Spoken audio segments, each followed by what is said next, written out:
may grow together in unity, in mutual respect, and in charity. Through Jesus Christ, our Lord. Amen. To the Lord's Prayer. Our Father, who art in heaven, hallowed be thy name. Thy kingdom come. Thy will be done on earth as it is in heaven. Give us this day our daily bread, and forgive us our trespasses, as we forgive those that trespass against us. And lead us not into temptation, but deliver us from evil. For thine is the kingdom, the power, and the glory, forever and ever. Amen.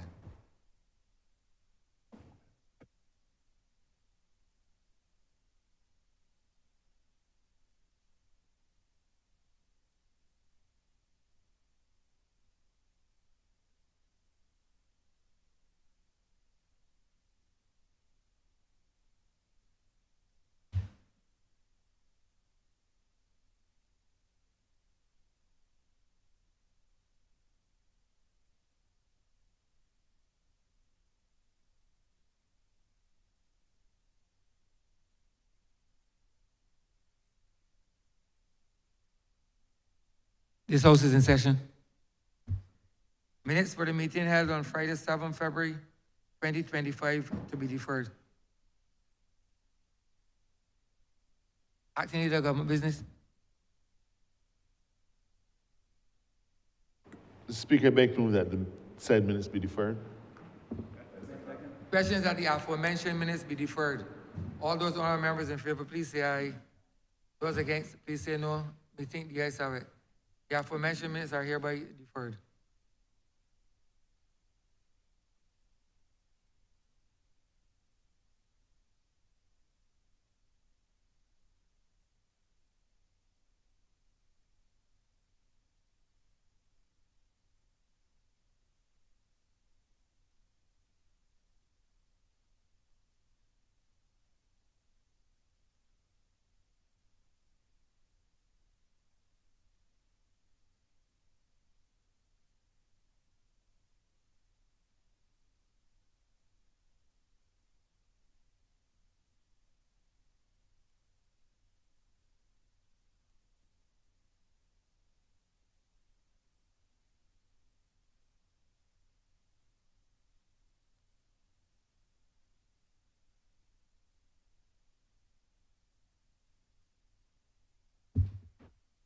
Mr. Speaker, I beg to move the suspension of Standing Orders 6, 16, 18, 20, 25, 43, and 44 for the remainder of the day's sitting.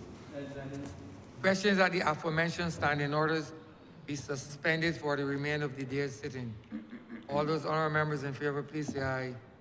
Aye. Those against, say no. We think the ayes have it. The aforementioned standing orders are hereby suspended for the remainder of the day's sitting.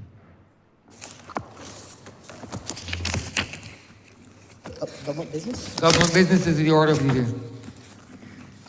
Order number 7, sir.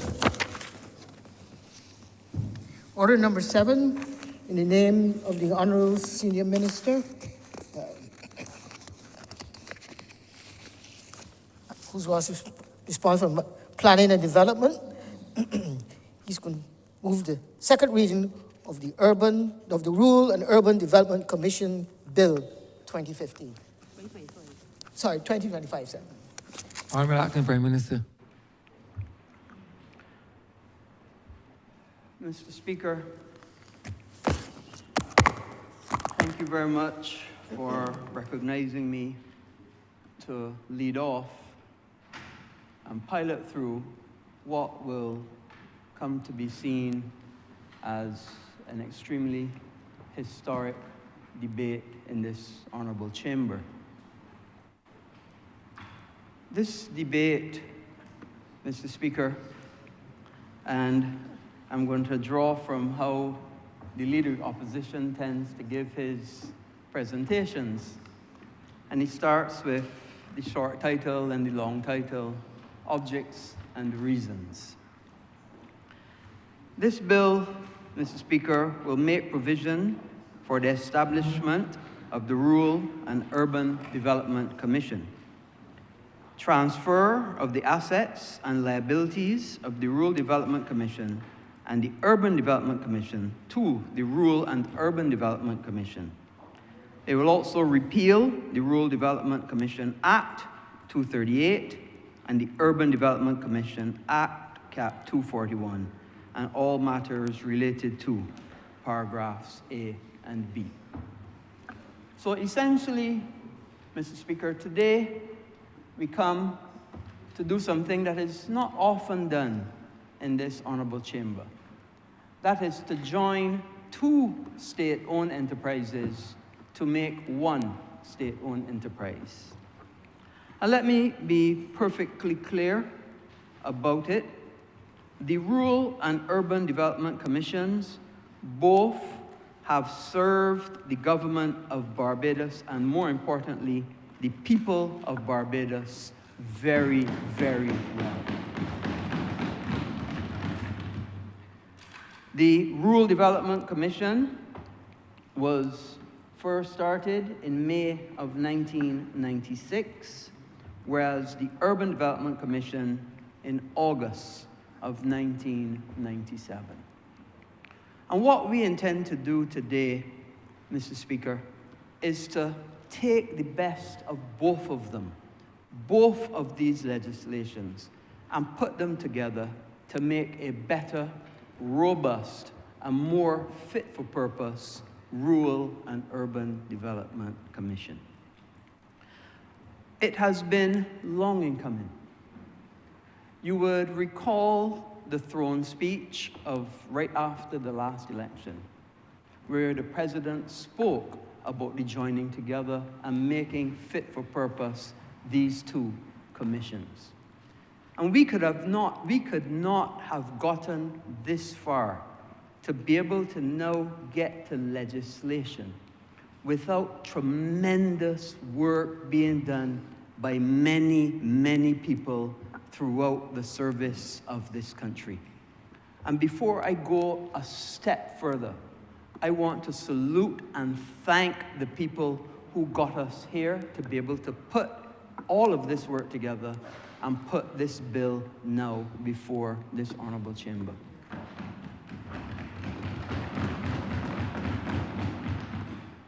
And it has to start, of course, with the two directors, the current two directors, both of Rural Development Commission and Urban Development Commission, because them, together with people from the Prime Minister's office, the PS, the DPS, and the consultant, as well as a change manager that we brought on to be able to assist in putting all of this together, have enabled us from several meetings with the Chief Parliamentary Council, several meetings understanding exactly what we wanted to achieve, how we wanted to put it together, how would the staff be treated, how would the accommodation be treated, how would the finances be treated, what would happen with the leases. All of these things had to be considered, even down to the space and how staff are housed within the corporations, the commissions.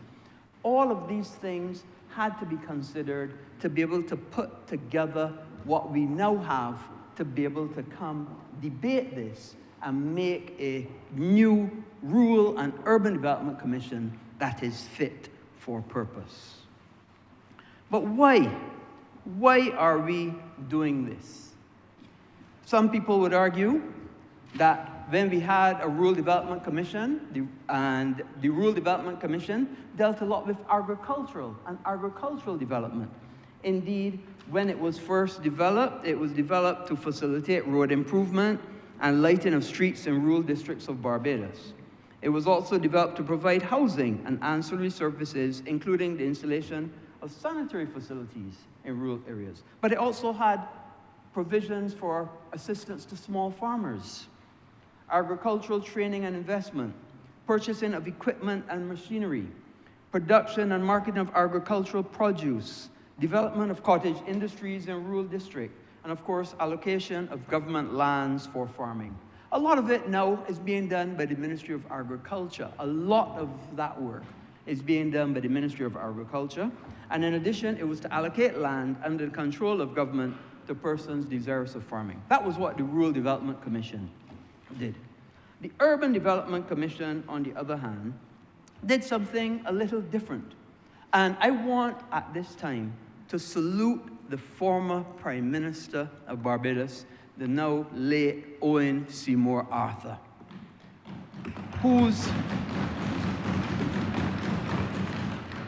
whose tremendous vision, and I want to say it again, whose tremendous vision was able to conceptualize the Rural Development Commission first, and then followed it by the Urban Development Commission to be able to transform, empower, and uplift the people of Barbados.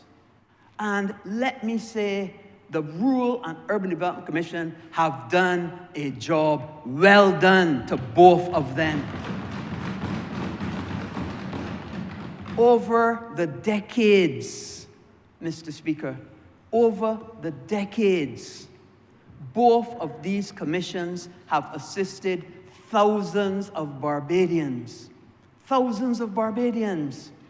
be it from housing, and I will go into the numbers later, housing, farming, access to repairs for their house, special projects, not to mention the numbers and numbers and numbers of small contractors that have benefited over the years and made themselves entrepreneurs, made themselves somebody in this country that we could look up to, that people could rely on, that could learn a trade and train others to be able to lift themselves up, all from the vision of one man who led this country in difficult times and was able to conceptualize the Rural Development Commission, and separately the Urban Development Commission. And those two commissions over the years have done yeoman service for Barbados. And we continue to salute them up to this day.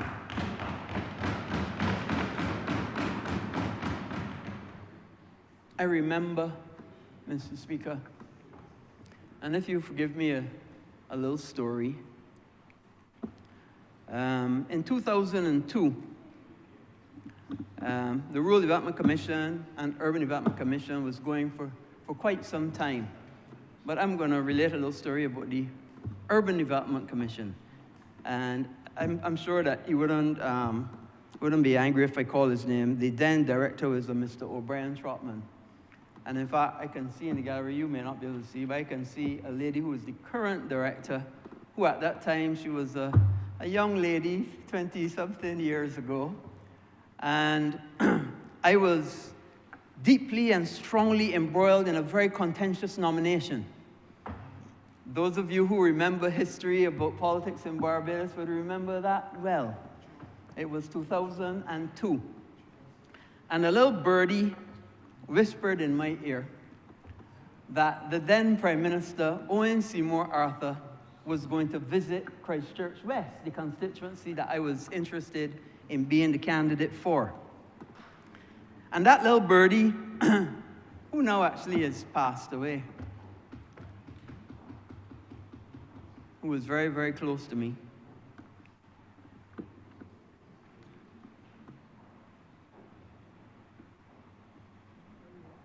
that little birdie, Mr. Speaker, she actually coined the phrase, "do good and good shall attend you." The phrase that I have kept from then till now. That little birdie used to work at the Urban Development Commission, and she heard that the then Prime Minister was going to be visiting Christchurch West. And of course she used to call me her son. She knew me as a child, and she lived on Dells Road. I grew up on Dighton Road, and she knew all my family, would have known all my grandmother from Dighton, everybody. And we obviously had a very, very strong relationship. Her name is Rosie Grant Mosley, who has passed. But anyway, I digress. So she called me and said, I want you to know that the Prime Minister is coming to see some of the houses that have been done in Christchurch West.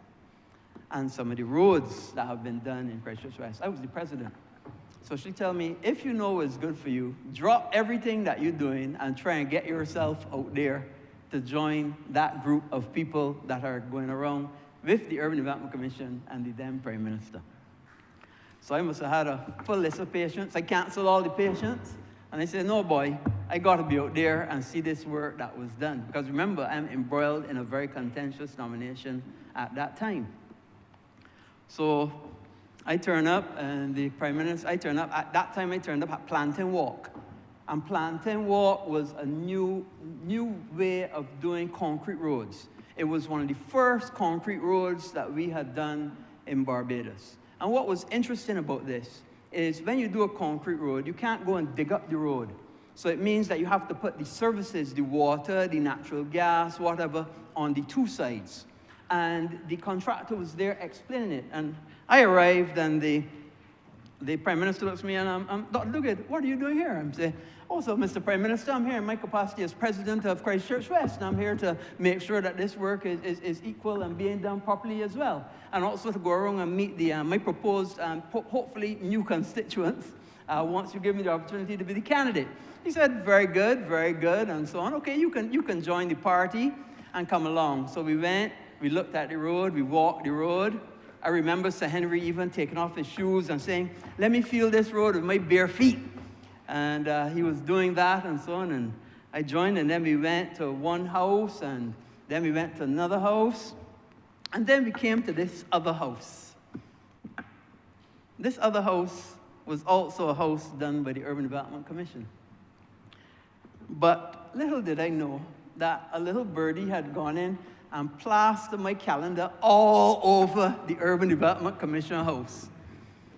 As soon as the then Prime Minister walks in, and he sees my calendar in every room, about 10, 15 calendars, all over this Urban Development Commission house. He says, what is this? What is this? But he doesn't see the owner. He doesn't see the owner at all. He just sees the calendars all over. And obviously, he's getting this thing now that, obviously the people of Christchurch West want this gentleman called Dr. Duguid, I assume. And I go in and I see it, all the whole entourage seeing it, and want to know what is going on. But he sees this little old lady under a tree on the outside. She's also passed.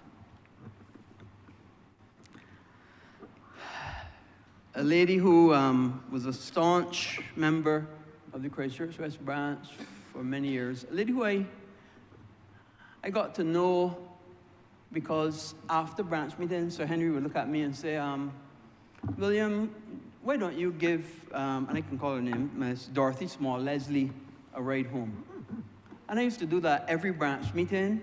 I would give Miss Dorothy Small Leslie a ride home. And Miss Dorothy Small Leslie was a normal average Barbadian. She worked as a housekeeper in Blue Waters, in Navy Gardens, and so on.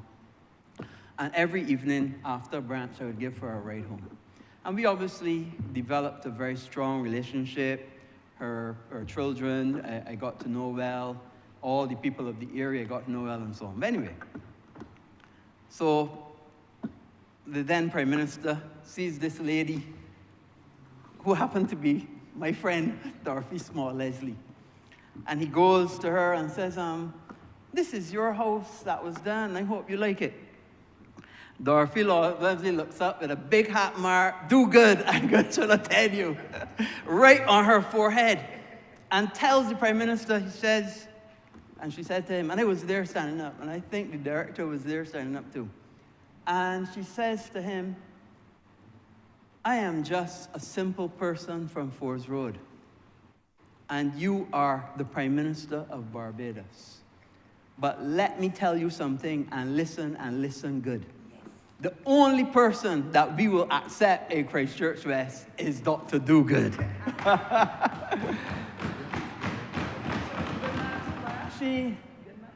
And I would not be blowing my trumpet and say she was not wrong and so on and so forth. But I would not be doing that. But needless to say, the Prime Minister obviously listened and listened well, because there was this question of whether a nomination would be called. Soon after that, of course, the tour came to an abrupt end, of course. But then soon after that, we did have an opportunity to go to nomination in Christchurch West. And I was happy for that, because that allowed me then the platform to be to where I am today. And you know, Mr. Speaker, we often say that in this life we stand on other people's shoulders. And I've stood on many, many people's shoulders. And I'm still standing on other people's shoulders even today. But you cannot achieve without having a strong group around you. And I think that is so, so important in this day and age. To have people around you who you trust, to have people around you who are capable, who are able, and who you know have your best interests and the best interests of the country at heart. And let me tell you, what the Permanent Secretary in the Prime Minister's Office and the consultant and the DPS and all of those have worked so hard to put together. I didn't have very much to do. They would report, show me what they have done, and said, yes, what do I do? Can I help? How can we change? What do we need to do to adjust? And we were able to work together, working in unison to get to where we are today. And I want to applaud them for yeoman service. And further, we were looking to have this completed a little later down, till the Prime Minister, and the current Prime Minister now says, nope, it must be done so that it can be included in the estimates book. And we had to upscale and fast track the work that we were doing, which meant even longer hours. Even more work had to be done to be able to get things put together. And this doesn't only include the legislation that we're doing today.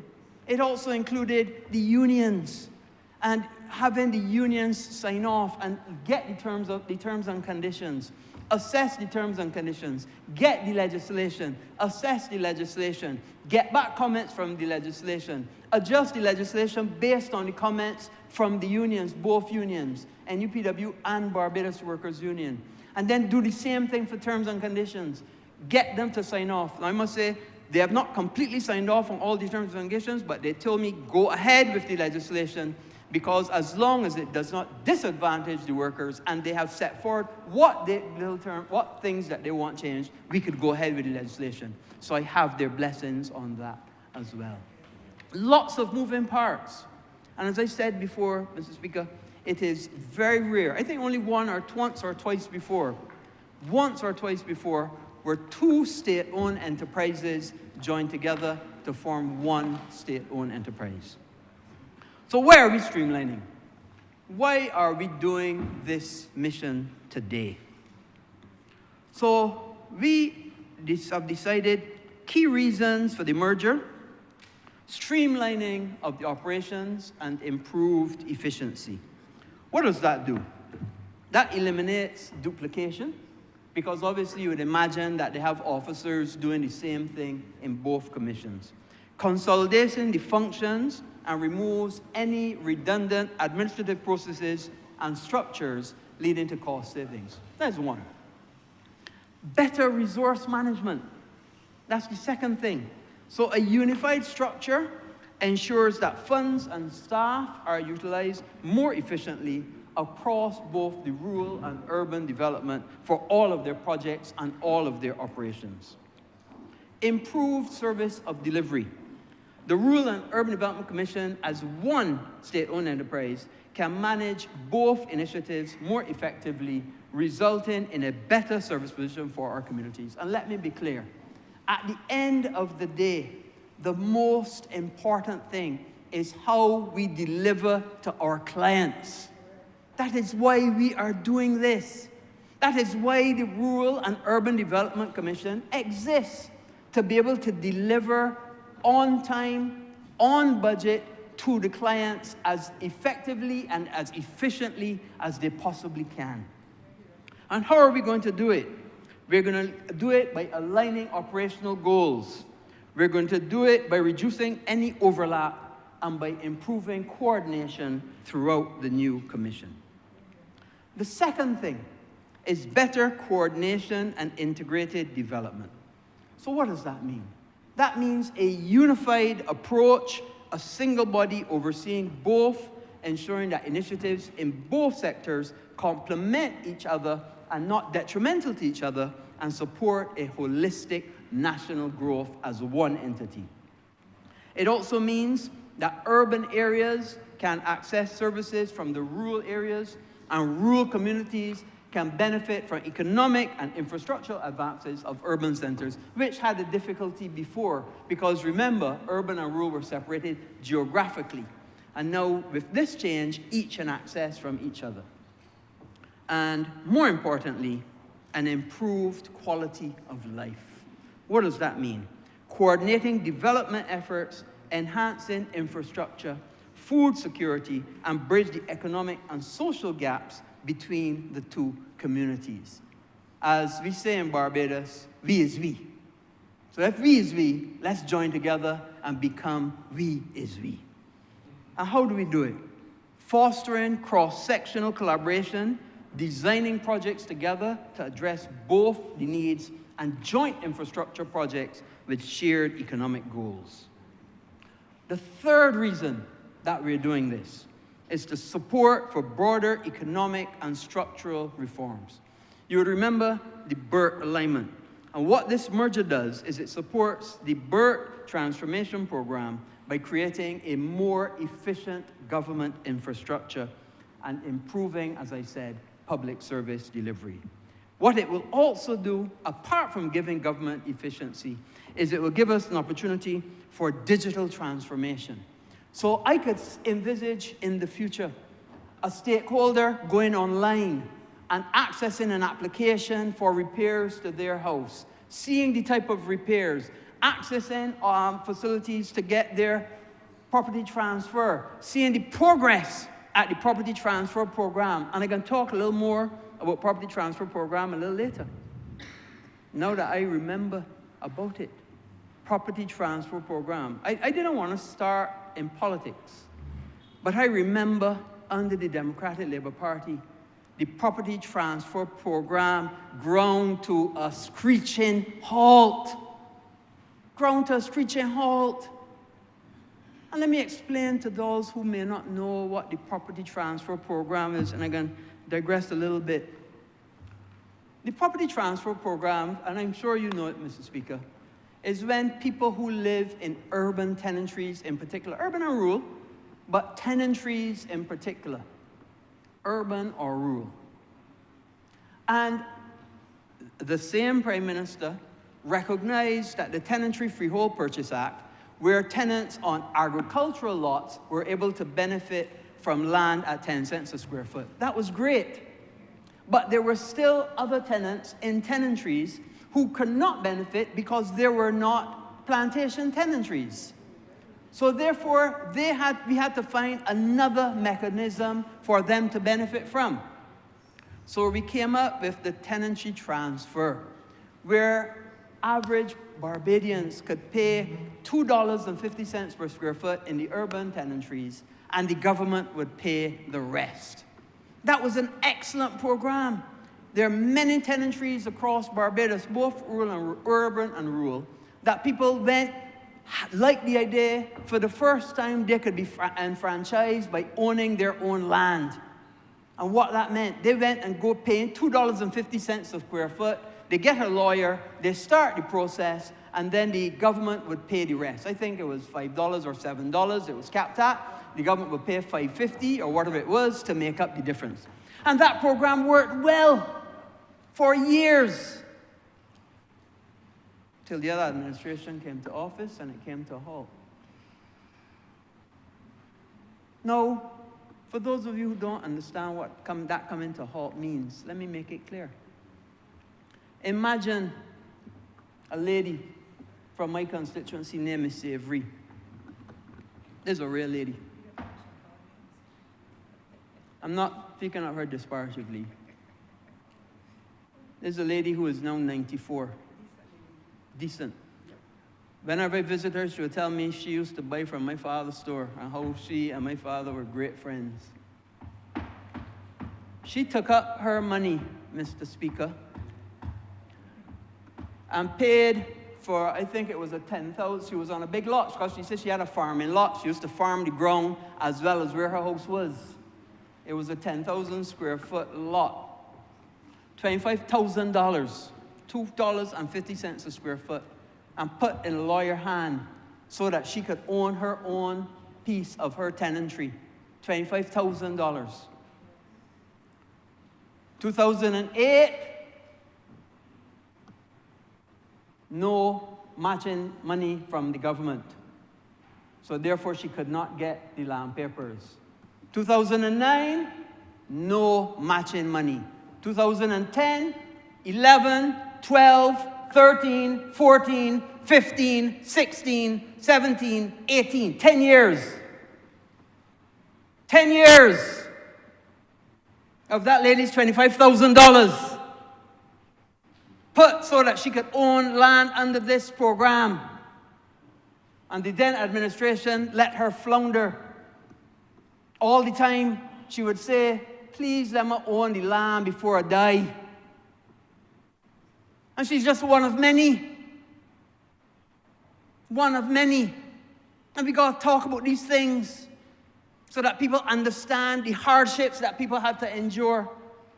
You know, it's a simple person who's just sell sweet potatoes and Eddos as a hawker with a tray to pick up $25,000 and put and can't get the benefit from it for 10 years. These are the things that people of Barbados have to know and understand. Well, I am happy to say that the Barbados Labour Party reinstituted that program and have made payments for people who have paid money into getting their tenantries sorted out. And I visited and she's happy. Because she called and she would always say, you know, Kenneth would help me. That's my father. Kenneth, I know that Kenneth sang and do right by me. And of course, I was behind the director of Urban to make sure that her thing was sorted out as soon as funds become available. Because it's for people like Miss Savory that I do this job. And like all of us on this side do this job to help those who cannot help themselves, to be a voice for those people, to represent for those people. That's why I do it. That's why all on this side, as I look across, all the members, that's why we do the job, to make a better life for our people. The Honourable member else said he used to do it for the same reason too. I don't know if he still do it for the same reason. But I know he used to do it for the same reason. Trying to make a better life for our people. Trying to represent for those who can't represent for themselves. That's why we do it. That's why it's so important when we bring legislation like this to this honourable chamber. In addition, what this Rural and Urban Development Commission does is it gives an opportunity for economic growth. Rural areas provide essential resources, agricultural labor for urban industries, while urban areas offer markets, innovation, and technology to support rural enterprise. It offers an opportunity for social inclusion, bridging the gap between urban and rural living standards, promoting social equity and reducing regional inequalities, ensuring more inclusive development across the island. It also brings sustainability, Mr. Speaker. Urban areas can drive environmental sustainability through green technologies, while rural regions offer vital green spaces and resources for sustainable practices.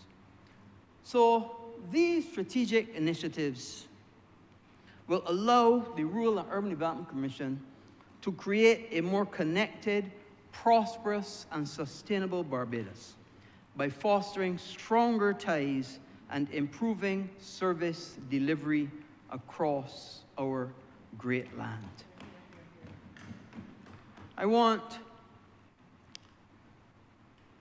Mr. Speaker, now to go into a little bit about what the rural and urban themselves have been able to do over the years. Now first, let me say that I spoke a little bit about what the rule did. Urban, on the other hand, was used, and the Act defines its functions to acquire, hold, or manage land and other property of any kind for the purposes of the Act. To construct, maintain, and repair buildings.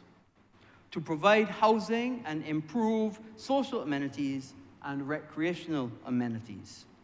To carry out any business or undertaking, including the provision of ancillary services for the purposes of the Act, and to make advances to persons on such conditions which such securities may be prescribed by the minister. For instance, to acquire houses and land, to construct houses, to refurbish buildings, to alter, enlarge, repair, or improve houses, as well as to carry out any other actions necessary for the purposes of the Act.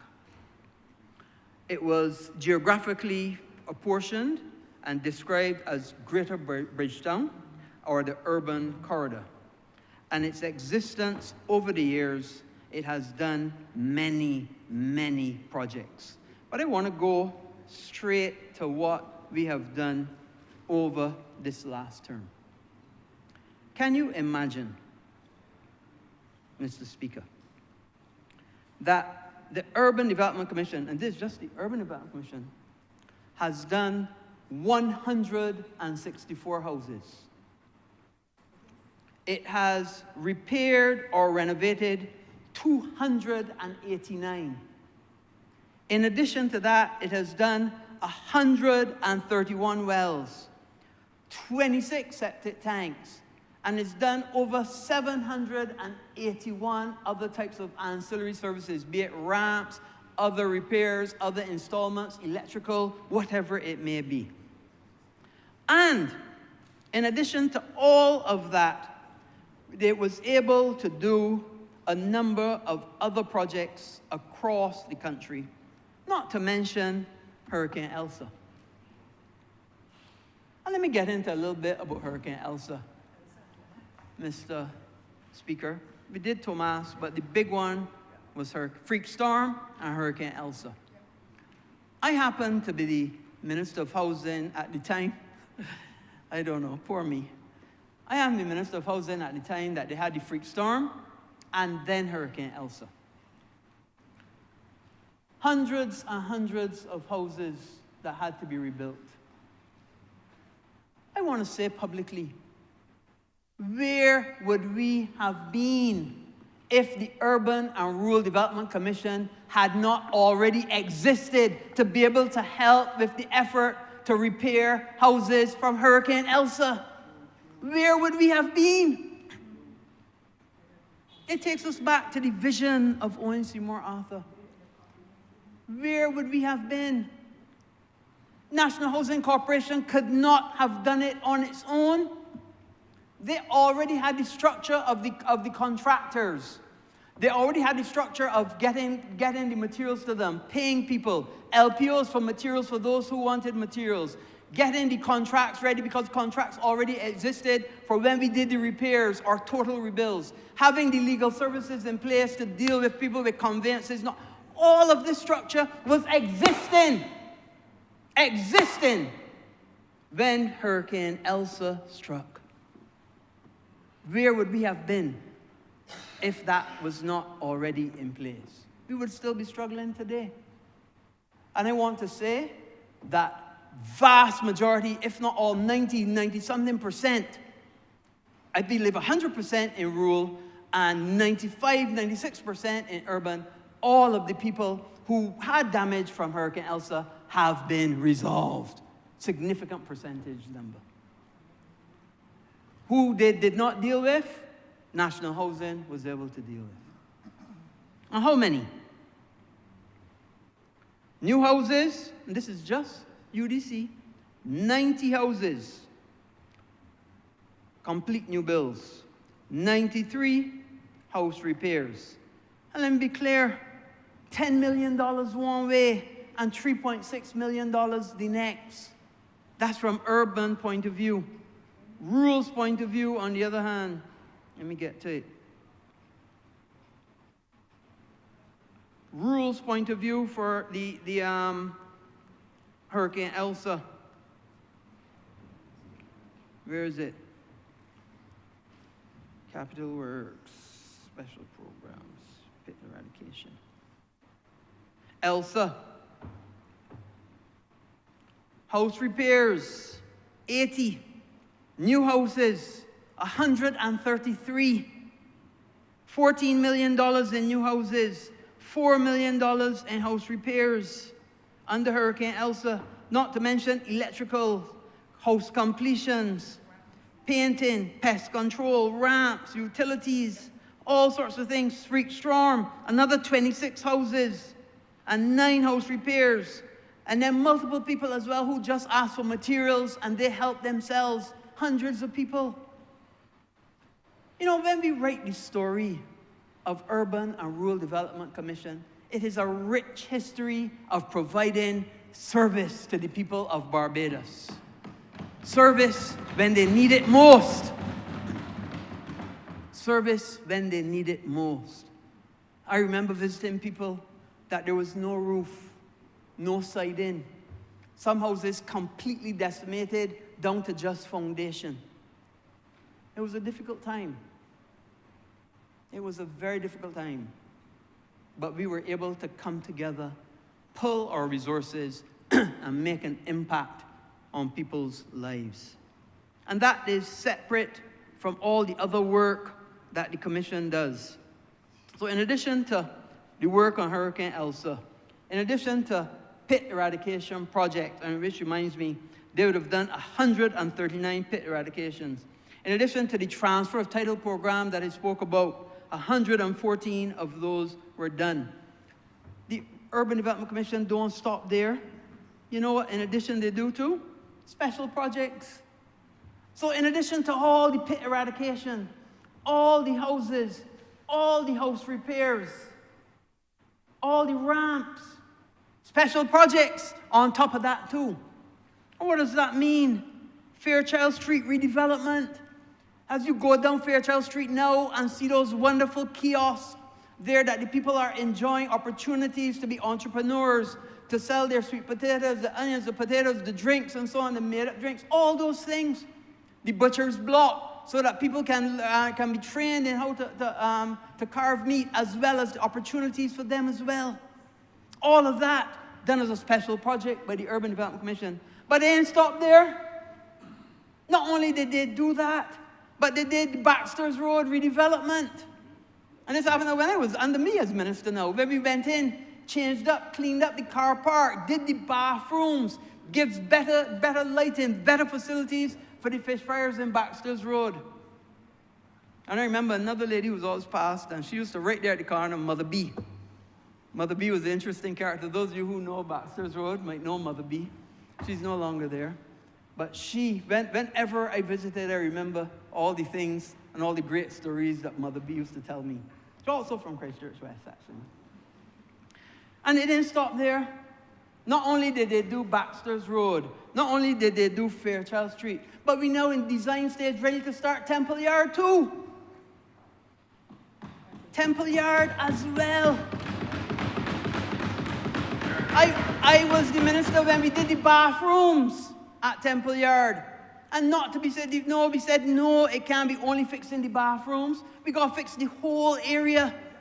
And I remember when they had the fire, when so many people's craft, and another name, I'm sorry, Mrs. Speaker, my friend Rasilix. All of his sculptures burnt up when they had the fire because it was too tight and too difficult an area, and we're going to make it a better area. And by the way, anybody interested in buying one of Rasilix pieces, they're actually at the university now. They're at the university, has about 8 pieces at the university. There's a man, comes from I've known him for, I don't know, 30 years. I've got many of his pieces over the years. Good friend. He happened to be a patient. What he used to do, he used to come and say, all right, boss, this is what we're going to do. I want this work doing, you get this piece. Or I want that work done, you get that piece. And I was able to make a collection of wonderful sculptures. I have a wonderful set of work that Ras Alex has done, him and Woodpecker, the two of them. And what would happen, he would tell all the other guys from Temple Yard, man, go by that doctor. I can't call names, even my own. Go by that doctor, and he would sort you out and just go, yeah, a piece of art, painting, a sculpture, whatever. And I was able to do that. And I was able to help people from my community by doing things like that. And I remember seeing how it brought tears to his eyes. Even when he shows me, even because he's kept some of the burnt pieces. And you know, some people, as memento of what the tragedy of the fire that took place in Temple Yard and all the destruction that happened for them. But we are going to make it better, and we are going to make and do things right by those artists from Temple Yard. So, in addition to that, now, I know I painted a real rosy report of the Urban Development Commission. But it isn't always perfect. And I'm a person that I like being fair. Prime Minister often says that I am a fair person, but I'm also fearless. And I guess that is true, because I don't feel that fear. But I am fair in my dealings with people. I try to be every time and every day. And I can't give the good side without giving the questionable side. And there were two questionable parts, and I think most about the Urban Development Commission, because that is where the vast majority of the work done in Christchurch West, and who I relate to most. They did have a loan portfolio. And in that loan portfolio, the Urban Development Commission had entrepreneurs that it would lend money to with the understanding that people would pay back, and pay back in a good and timely manner. Unfortunately, some people took the money and then didn't pay back. And we had to, the Urban Development Commission then had to employ debt collectors and so on and so forth. And even now, they still have a loan portfolio that's non-performing that people still have to be going after. And that's a negative. And we accept that. I also know that during the last decade, the Auditor General would have done a special report on the Urban Development Commission. And I don't know if the PAC can find the time to look at that and accept that report and go through that report, which has been sitting on the Public Accounts Committee desk for quite some time. But in that report, there were questionable labor practices with the Urban Development Commission. I won't go into it now because obviously it is work to be done by the Public Accounts Committee. So that is the work of the Urban Development Commission. The work of the Rural Development Commission. There are other projects that they're doing too, small projects that I wouldn't really go into. Rural Development Commission, history and success, on the other hand. They do, as usual, electrical upgrades, house repairs, over 109, LPOs for house repairs, 228, new houses, over 115, separate and distinct from the ELSA houses. You gotta understand, these numbers that I give is their normal work, separate and distinct from the tremendous body of work done from ELSA. Overall, total 1,013 projects at a cost of $22 million. And I want to go back to something, now that I talk about the money, Mr. Speaker. You would imagine, Mr. Speaker, for two commissions that do so much work to empower and uplift the people of Barbados, you would imagine that a caring administration would continue to support that kind of entity. But I want to share with you some figures of government grants given to the Rural Development Commission from, I would say, 2015 to present. Now, in the last Barbados Labour Party administration days, we were accustomed to giving around 12 to 14 million dollars to the Rural Development Commission. But I know, Mr. Speaker, it wouldn't surprise you to learn that in 2015, under the Democratic Labour Party, that grant dropped from the 14 million then to $5 million in 2015. It wouldn't surprise you, Mr. Speaker, that in 2016, under the Democratic Labour Party, that grant that was 12 or 14 million dollars dropped to 5 million in 2016. It wouldn't surprise you to know that in 2017 it was another 5.5 million. And in 2018, 5.6 million. It was only then until 2019 when this caring Barbados Labour Party came to office, knowing full well the good work that the Rural Development Commission has done to empower and uplift people, that we were able to raise the grant to the Rural Development Commission. And we went and have gone all the way up, increasing every year. 2020, 8 million. 2021, 10.5 million. 2022, 14.6 million. 2023, 18.7 million, and increasing every single year. And the reason we do it is because we recognize the Urban and Rural Development Commission make a difference in people's lives. That's what they do.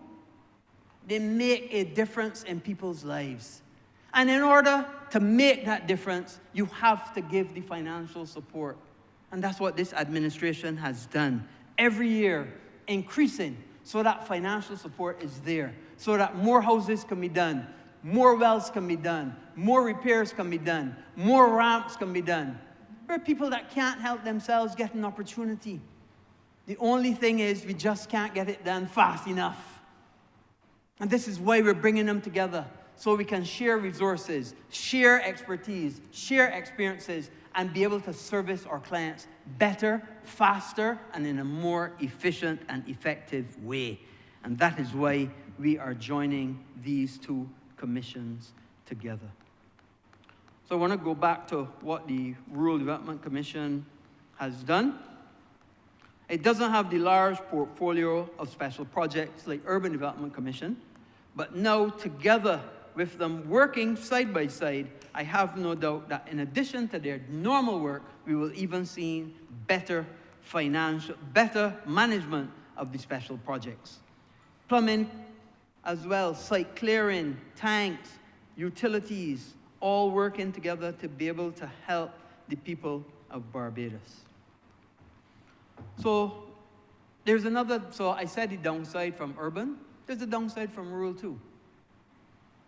And let's be fair and let's be frank. The downside from rural, financial statements. It's sad to say, but the previous administration was unable to get financial statements for the Rural Development Commission for years. For years. And has it hampered us? Excessively so. Has it caused certain consternation? Has it caused people to wonder what was happening? Of course. But what have we done? We said, let's draw a line in the sand. Let's get our financial statements from that point going forward. And we're working towards that. Because at the end of the day, when we join these two commissions together, they don't only have to come together in terms of employees. They don't only have to come together in terms of legislation. They don't only have to come together in terms of all the leases and all the ownership of all the various materials and all the various resources that they have, but have to come together financially too. And the only way they could come together financially in terms of your assets and liabilities is having appropriate and adequate financial statements. And that's what we have to work on in addition to all the other work to get us to where we are today. So these two commissions, going forward, working as one, will be a strong, dedicated, fit-for-purpose entity, ready to be able to take on a modern Barbados, ready to be able to take on a Barbados that we are seeing emerging, a Barbados with entrepreneurs, a Barbados with multiple contractors, a Barbados where we can see people empowered by owning their own piece of the rock. A Barbados that we all can be proud of. And this is a vehicle on which we're able to achieve that. Now, Mr. Speaker, I have watched carefully and saw, and I'm going to save the Leader of Opposition some work. And how I can do that? I recognize that his method of speaking is he goes to the bill and goes clause by clause by clause by clause. So I can do that for him today. So he's going to say, you know, my job's already well done. He will just take his seat and we will go on our way and do the work of the people. Clause by clause by clause. Clause by clause by clause. Part 1, Clause 1. Part 1, Clause 1, Mr. Speaker, that is simple. It cites the short title of the bill. Straightforward. Clause 2 makes provision for the definitions that are used throughout the bill. Straightforward. Clause 3 empowers the minister to make an order to designate an area for development. Now, that's an interesting thing. That comes as what was essentially in the Urban Development Commission. And what that is essentially an opportunity to do clearing.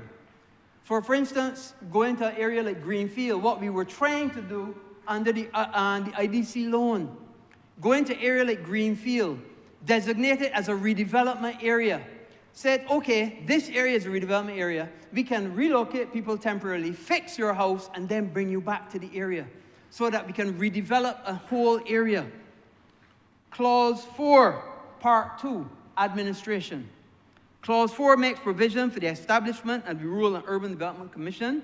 The constitution of the commission, of course, is set out in the first schedule. Clause 5, functions of the commission. Clause 6, of course, gives what the commission is empowered to do and empowers the commission to appoint the various committees. Clause 7 makes provision for the appointment of a chief executive officer who will be responsible for the execution of the policy of the commission and the management of the commission's affairs. Clause 8, Mr. Speaker, makes provision for remuneration. Of course, you wouldn't expect somebody to work for free. You'd have to pay them. Clause 9 makes provision for the appointment of the staff of the commission. And I want to pause here and make it clear that everybody, all the members of the staff are being encouraged to sign on, and they will get a packet, a letter, giving them an opportunity to sign on to the new commission. We are now working out the terms and conditions. For those who don't want to sign on, will be given a voluntary separation package. Similar to what I did when I was Minister of Transport.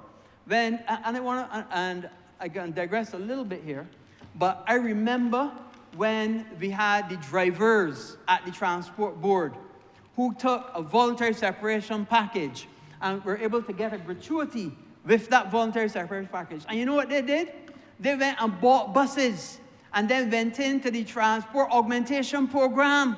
Many of them in that today, empowering people, and that is what this administration is about. And I would imagine that people who may take voluntary separation packages from the Urban and Rural Development Commission, they themselves could be entrepreneurs, be it go then to become small contractors themselves, to be able to provide services back to the same Rural and Urban Development Commission and empower them and lift those people up as well as their families. And I would imagine that is the kind of thrust that we would see of people who take voluntary separation packages from the Urban and Rural Development Commission. Empowering people. Empowering people, empowering people, empowering people. That is what this is about. Clause 11 makes provision for immunity from suit of the Commission or members thereof in a bona fide execution or intended execution of any acts pursuant to the Act. Clause 12 imposes an obligation on the Commission, officers or employees of the Commission, or experts retained by the Commission to keep all information coming into their knowledge by virtue of his functions confidential. I know, boy. I often hear there's no such thing as a secret in Barbados, so I don't know how much is confidential. Clause 13 makes provision for certain powers of the Commission to be limited by requiring the Commission to seek the approval of the Minister. That comes over from the previous act. Clause 14 empowers the minister to give directions to the commission, as done in all other boards and commissions. Clause 15 imposes an obligation on members of the commission to disclose any conflict of interest and the procedure applicable to those circumstances. 16 makes provision for the establishment of the Rural and Urban Development Commission Fund. This is the fund that is important that the financials be up to date and accurate for both. Because if you can't go into a new entity with two accounts. You have to have all the assets, all the liabilities, all the leases, all of the equity in one account. And that is what this establishment of this fund will enable that to do under the new commission. Clause 17 makes provision for the application of the resources of the Rural and Urban Development Commission. 18 empowers the commission to borrow the money required to carry its obligations or perform its functions. That comes from the previous act as well. 19 makes provision for procedure applicable for the disposal of the commission's capital assets. And 20 states the commission will be bound by Part 9 of the Public Finance Management Act 2019 in relation to its accounts, auditing, and reporting requirements. And I hope now with this new commission that we don't have this problem ever again of year after year, no financial statements. No financial statements, as happened under the last administration. We can't go back to those dark days. Part 3, under redevelopment. Clause 21 obligates the commission to prepare a renewal plan to the minister in relation to any proposed redevelopment for the purposes of the act. As I said, clearing areas that need redevelopment. Clause 22 sets out the procedure for the commission to make interventions to address buildings that are derelict, unfit for human habitation, creating a nuisance or injurious or likely to be injurious to health while those are in a redevelopment area. Clause 23 sets out the procedure for appeals from the notice.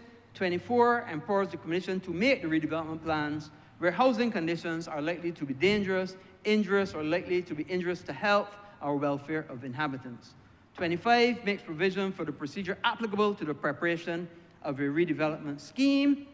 26 makes procedure applicable to the notification of approval of a redevelopment area. 27 makes provision for the procedure applicable to serving of a demolition order made pursuant to a redevelopment scheme. 28 restricts the use of the land, the buildings on which are subject to the demolition order, and also makes provision for appeals to the restriction on the use of land, the buildings which are subject to a demolition order. 29 states that the Land Acquisition Act Cap 228 is applicable in facilitating the compulsory acquisition for the purposes of this act. Clause 30 makes provision for assessment and compensation where the land is acquired, subject to Clause 30. 31, provision for the assessment and compensation where property is acquired where the houses are well maintained. 32, and this is interesting, empowers the commission to pay a reasonable allowance to personas displaced due to areas being designated as redevelopment areas for the purposes of this act. So nobody will be disadvantaged. And that's what we're doing. You can't be empowering on one side and disadvantaging on the other. So it has to be a balance. So therefore then we make sure that people will get an opportunity so they be disadvantaged by getting an allowance. 33, empowers the minister, makes provision for the reasonable allowances for reasonable expenses incurred by an owner who opposes the redevelopment. 34 states that nothing in the act will affect the functions conferred to the NHC of the Housing Act Cap 226. Part 4, transfer and vesting of assets. Clause 35 makes provision for the obligations, benefits, liabilities, and assets of the RDC and the UDC to be transferred to Rural Urban Development Commission on the date of commencement. But that's standard. You can't have one entity, two coming together, and then they're having separate assets. So this gives an opportunity to join both together. Clause 36 states that the staff of the Rural Development Commission and the Urban Development Commission will become the staff of the Rural and Urban Development Commission on the date of the commencement of this act. The staff will be employed on the terms and conditions, and we put it here in the law. In the law. Terms and conditions no less favorable than those to which he was entitled before the commencement of this act.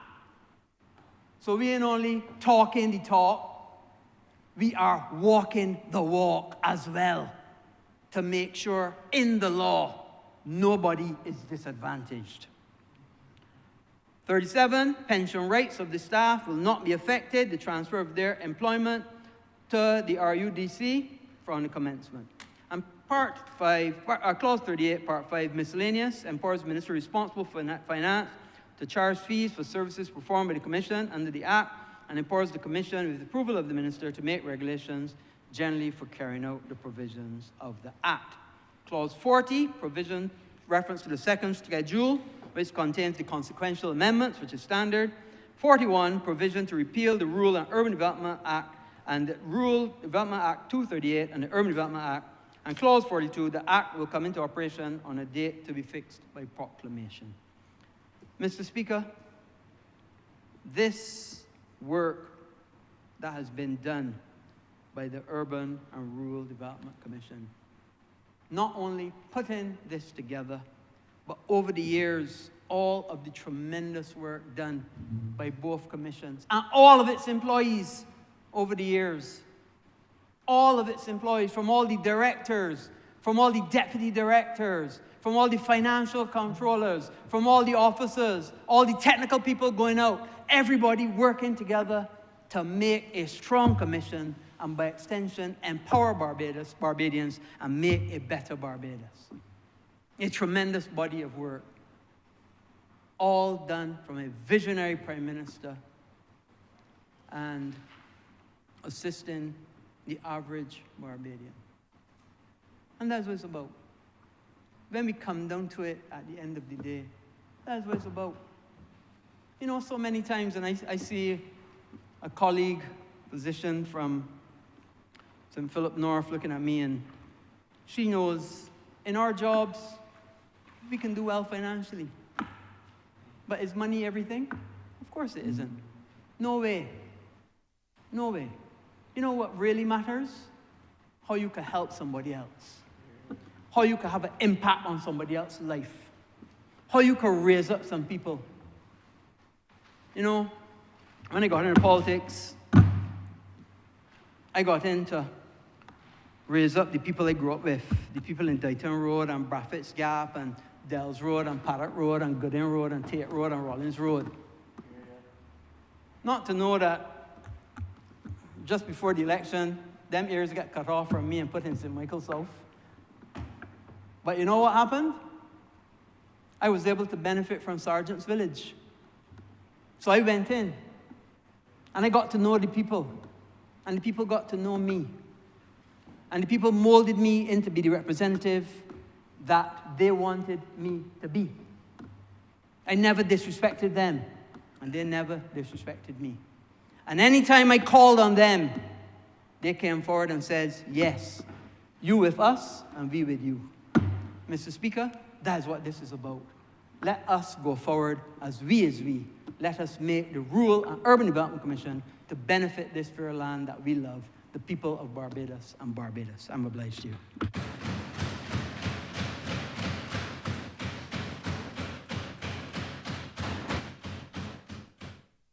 Honourable for Christchurch South.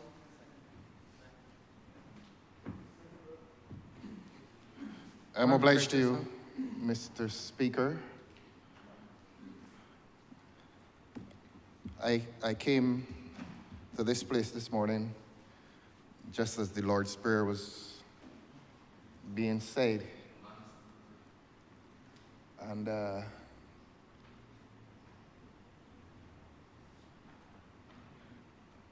I came just as the Lord's Prayer was being said.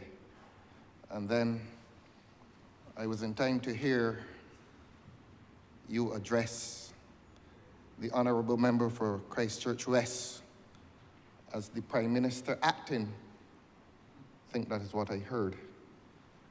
And my personal congratulations to him would join with the hearts within the government that rejoice at this elevation,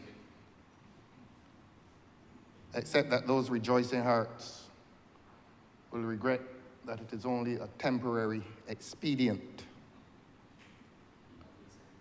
But that being the case, under his leadership today, this Parliament is guaranteed a very constructive, and as you would say, civilized debate. And I promise this Parliament that, and I repeat my congratulations to the Honourable Member for Christchurch West, that it seems that while it is a rare occasion, sometimes hierarchies are proportionate to merit. And today is such a day. I join with your rejoicing hearts on that side and congratulate you for that merited elevation, which is associated with merit. Now, Your Honor,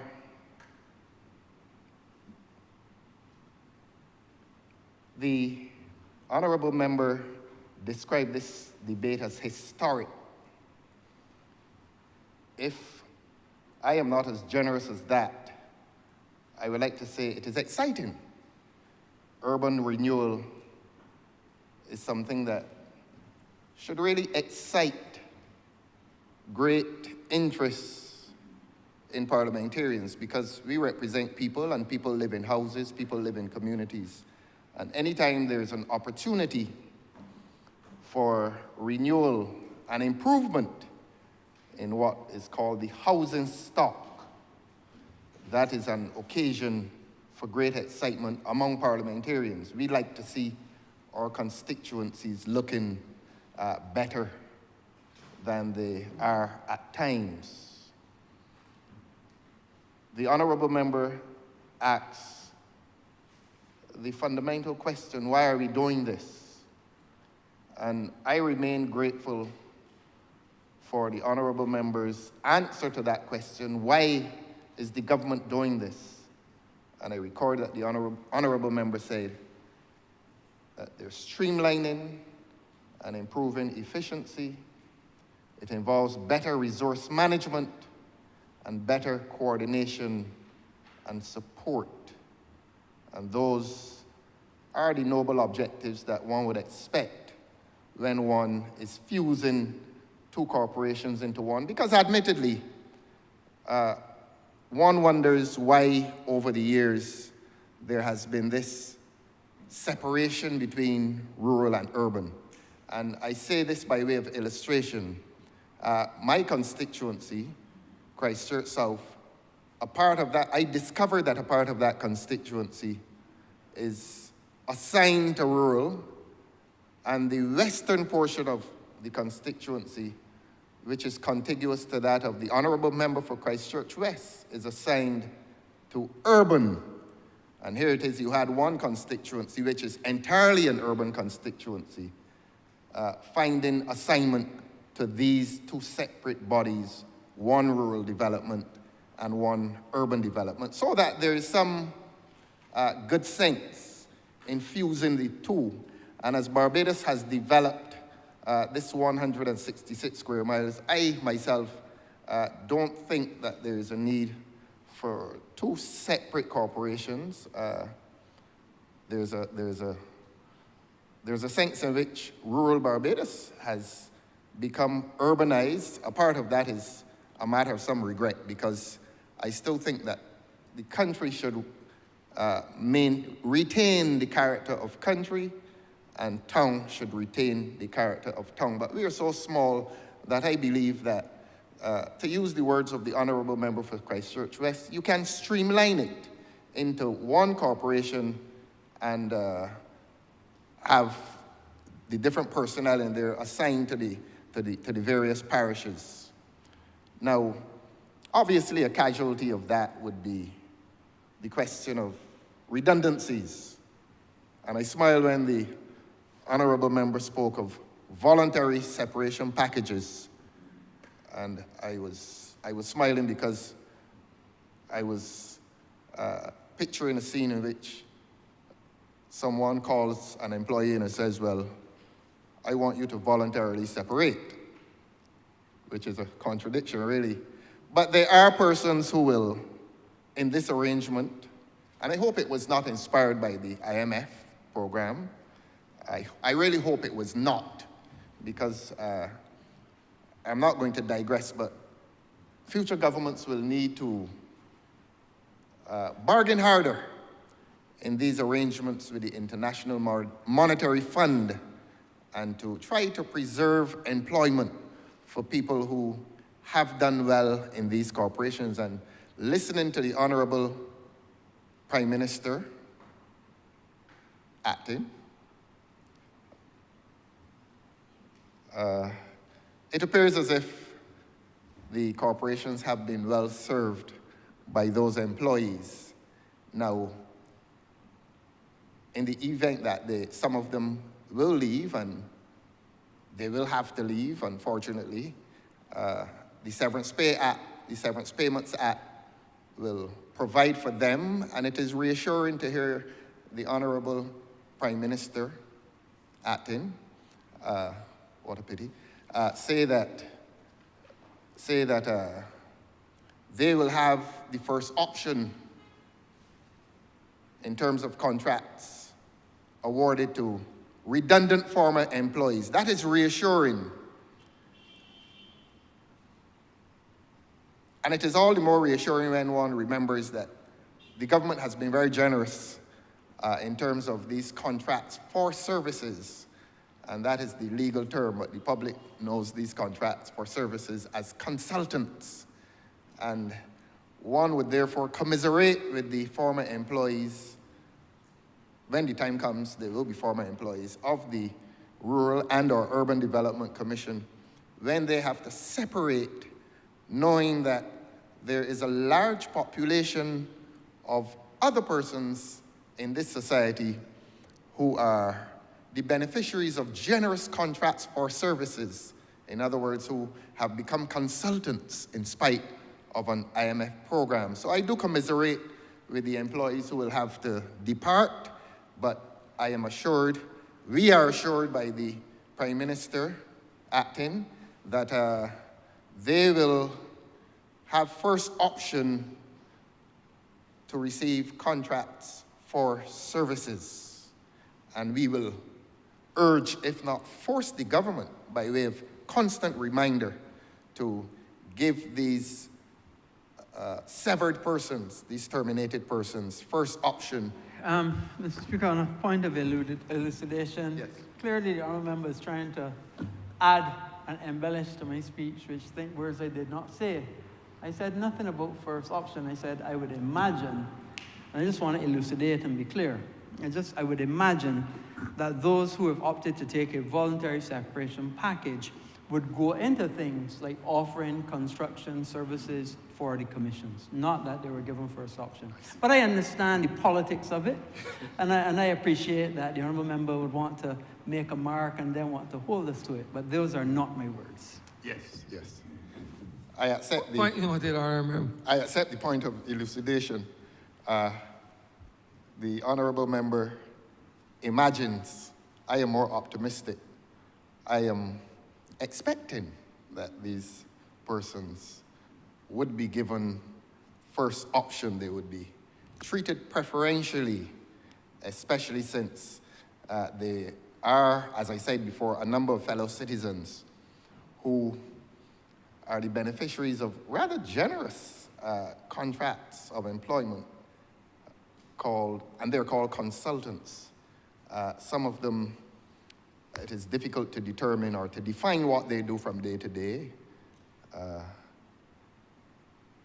There's much rumor-mongering as to what exactly they do, but the public does not know what they do. But these employees of rural and urban, one knows what they do, and when they, if the Honourable Prime Minister acting imagines, I hope, I expect, and I envision that they will become the beneficiaries of contracts for services in which they can perform the act of house building as separate corporate entities for the said corporation, which would have been two, but then fused into one. Now,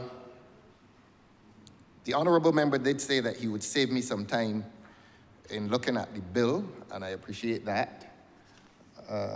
I want to say, however, that urban renewal, the Honourable Member for Christchurch West described it as historic, and I use the other term, exciting. Urban renewal is one of the most exciting areas of governmental activity. When one thinks of urban Barbados, obviously one thinks of, generally speaking, St. Michael. And we who were born in St. Michael, when we think of St. Michael, we think of a very energetic conurbation of Barbados. And you start around by Britain's Hill and you come around Bayland, Carrington Village, the city, New Orleans, Deacons, St. Stephen's, Cayfield, Grisette's, Whitehall, Green Hill. We from St. Michael, this is the heart. I don't remember you forgetting Bashal and them things. I noticed that you going on the Indeed. outskirts. Notice that you going on the outskirts rather than Yes, within. and it is not surprising Continue. that one would forget Bashal since I we would focus the days on I would understand that. we though. focus the days on a new heaven and a new earth. A new heaven and a new earth. Outside of Bashal, Lead. outside of Station Hill, outside of Bank Hall, outside of Hinesbury Road, outside of Dean's Village. Yes, Yes, yes. I accept the guidance of the chair. Aye. I accept the guidance of the chair, but But admittedly, you were talking about enveloping everything. yes, But you yes. excluded. And we're going around and coming around. Yes. We're going around and Thanks for coming coming around. around. And indeed, you are correct. Bashal and St. Michael's Central, which you would not want to forget, Bank Hall. And that is not the main road, Bank Hall, out by Empire and so on. But Bashal is a very, very energetic and an important conurbation within this thing we call St. Michael. But of course, that is St. Michael, and any effort to renew urban Barbados must be an exciting project. Now, I'm not here to help the government, but yes, they do. The government has been walking around asking the public to help them, help. We need help. There's now something called an ideas forum. I think they went to St. Lucie asking people what they can do, and apparently they don't know what to do. And anyhow, let me not digress. There has been degeneration, substantial and significant degeneration within St. Michael, within those conurbations. You urge me, sir, to come to Bashal and Bank Hall. Yes. You may know that, well, you know that you grew up in St. Michael. You know that I grew up in St. Michael. And there is major degeneration of the housing stock within these neighborhoods. And I want to say to the government, and I want to say to the people of Barbados, that this so-called new housing trust is misconceived for two reasons. Number one, it is destroying agricultural lands. I make no apology for saying that. It continues to destroy agricultural lands. And the other reason that it is misconceived is that it ignores and neglects genuine urban renewal within those St. Michael areas that I've mentioned. Let me explain it further. I drive through Bayland on mornings, and I would like to introduce this idea to the Honourable Member for St. Michael's South, that when I drive through Bayland on mornings, it's a very interesting development. He knows, well, I will tell him if he doesn't know, the Honourable Member for St. Michael's South has said that much of that the Bayland is an interesting place because a lot of seamen came from that area. And the result of that has been, as we know, back in the 60s, 70s, 80s, there were persons of comparatively high income, and that high income would have resulted in the improvement in their individual houses, from the wooden chattel to the concrete structure. You see a lot of that in the Bayland, except that right next door you may see the degeneration of a chattel. So that urban Barbados, urban working class Barbados, has been characterized by uneven development.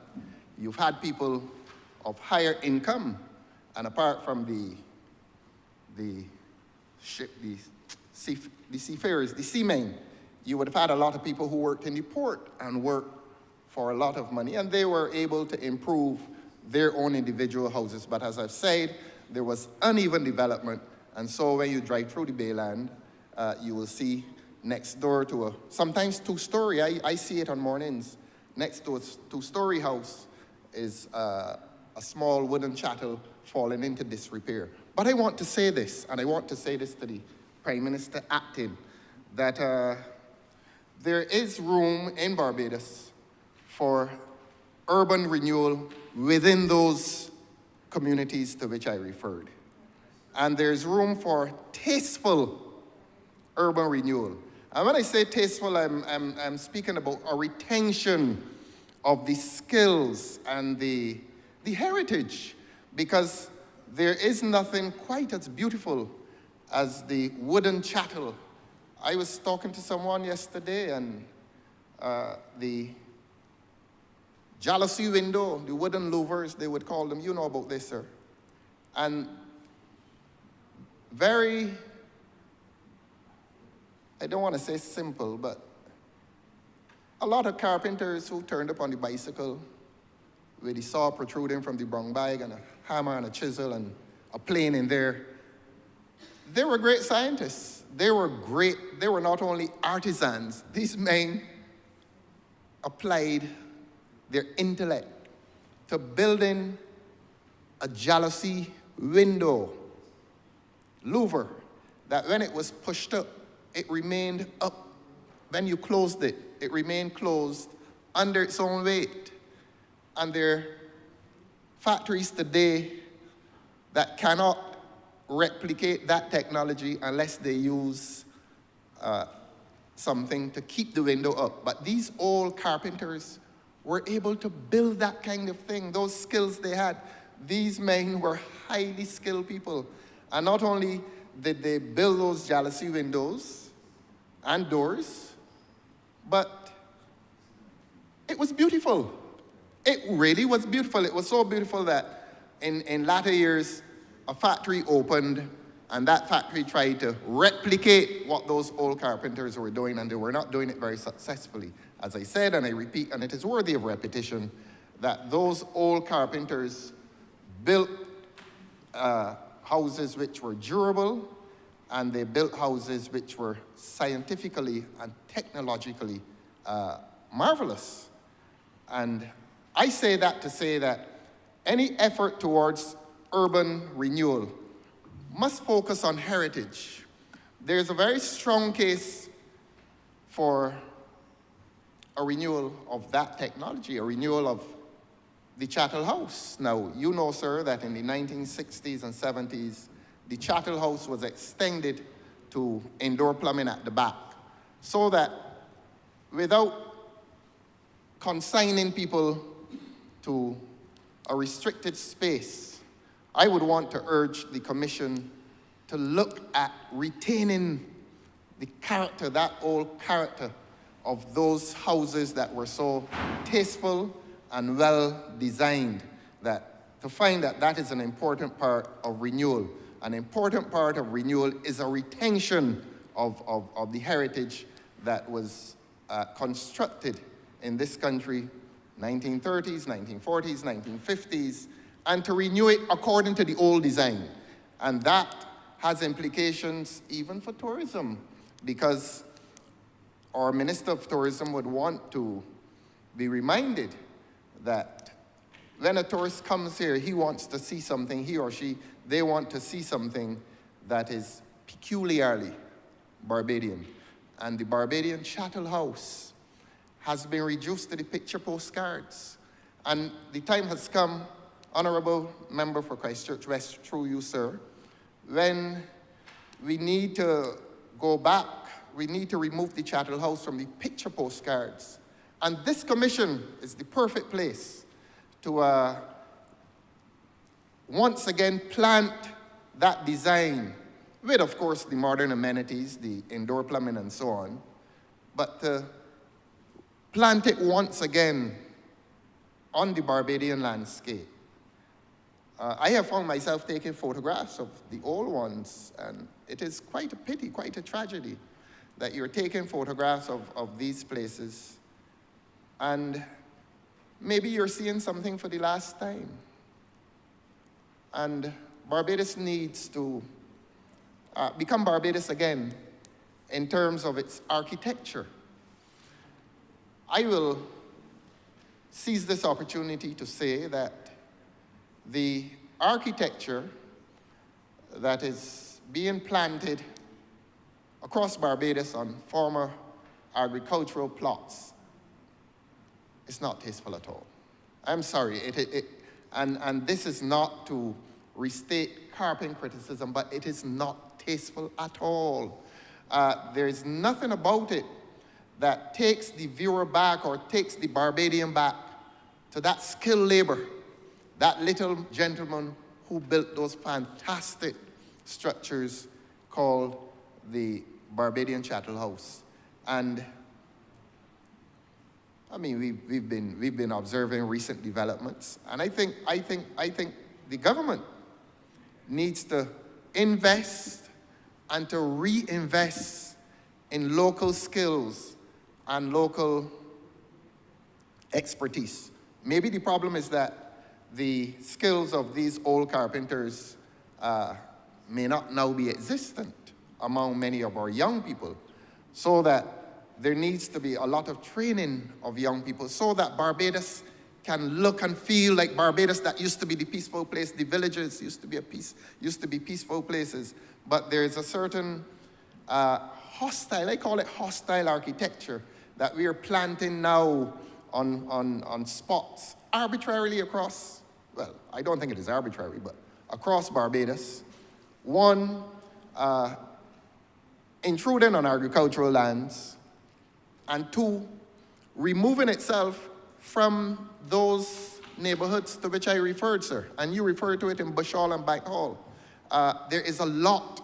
If an audit is done, there are many, many houses, I suspect thousands of houses and thousands of house spots which need attention from this commission.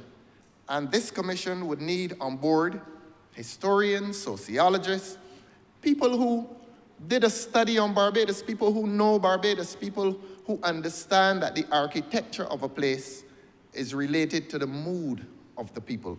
It can get, sir, as deep as that. We are talking about the character of our neighborhoods. And our neighborhoods are losing their character because I would think they have gone very North American in their design. And as you know, sir, when you go to North America, you live in your house.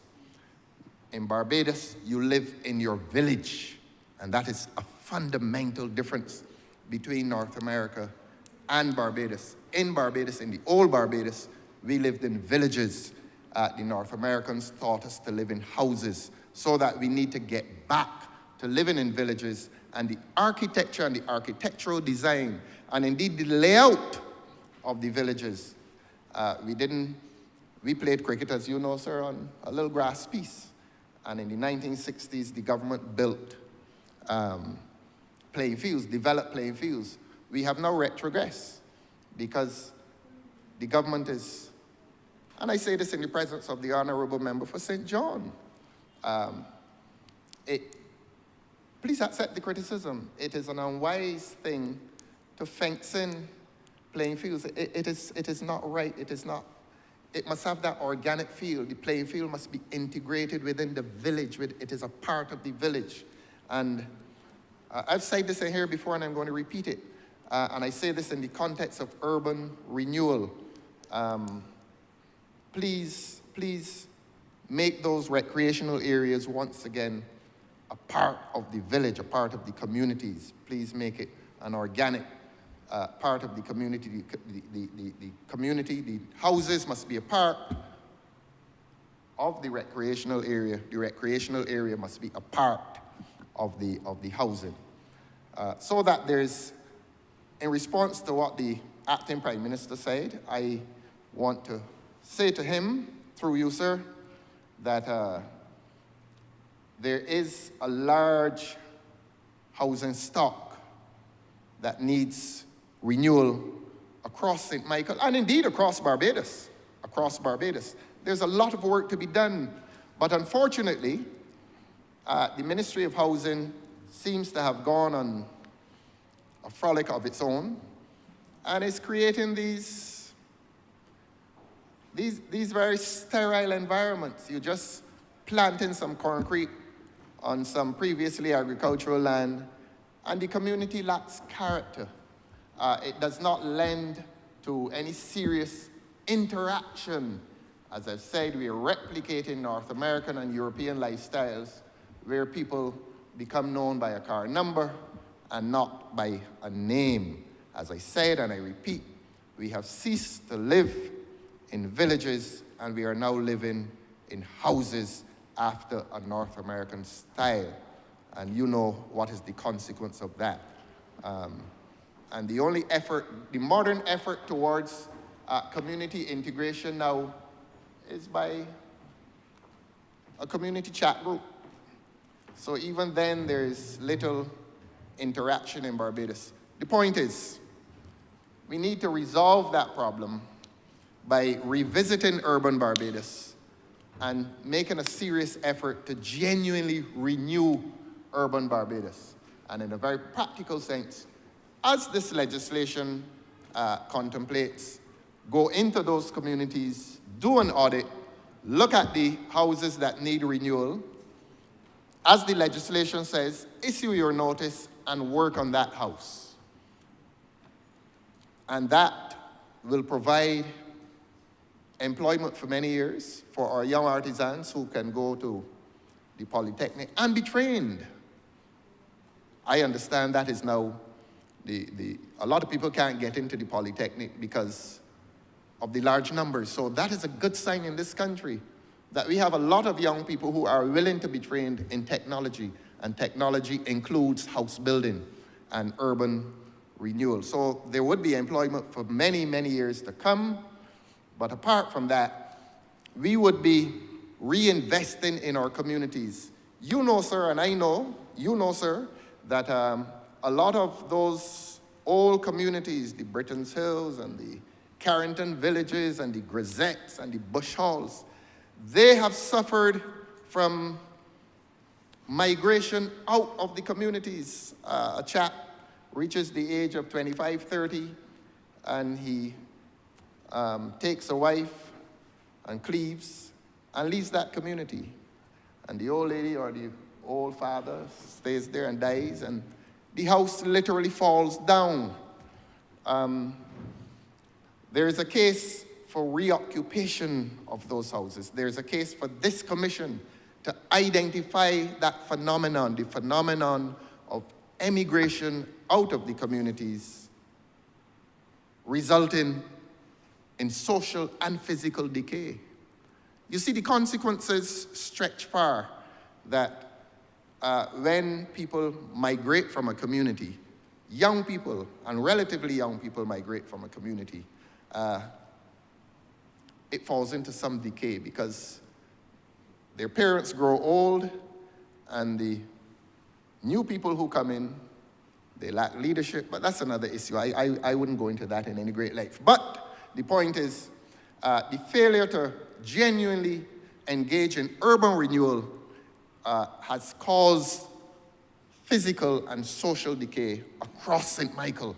And that has been one of the tragedies of St. Michael, that it has been allowed to fall into physical and social decay because there has not been enough attention given to the concept of these neighborhoods. We call them villages. The concept of the village, not enough attention has been paid to it.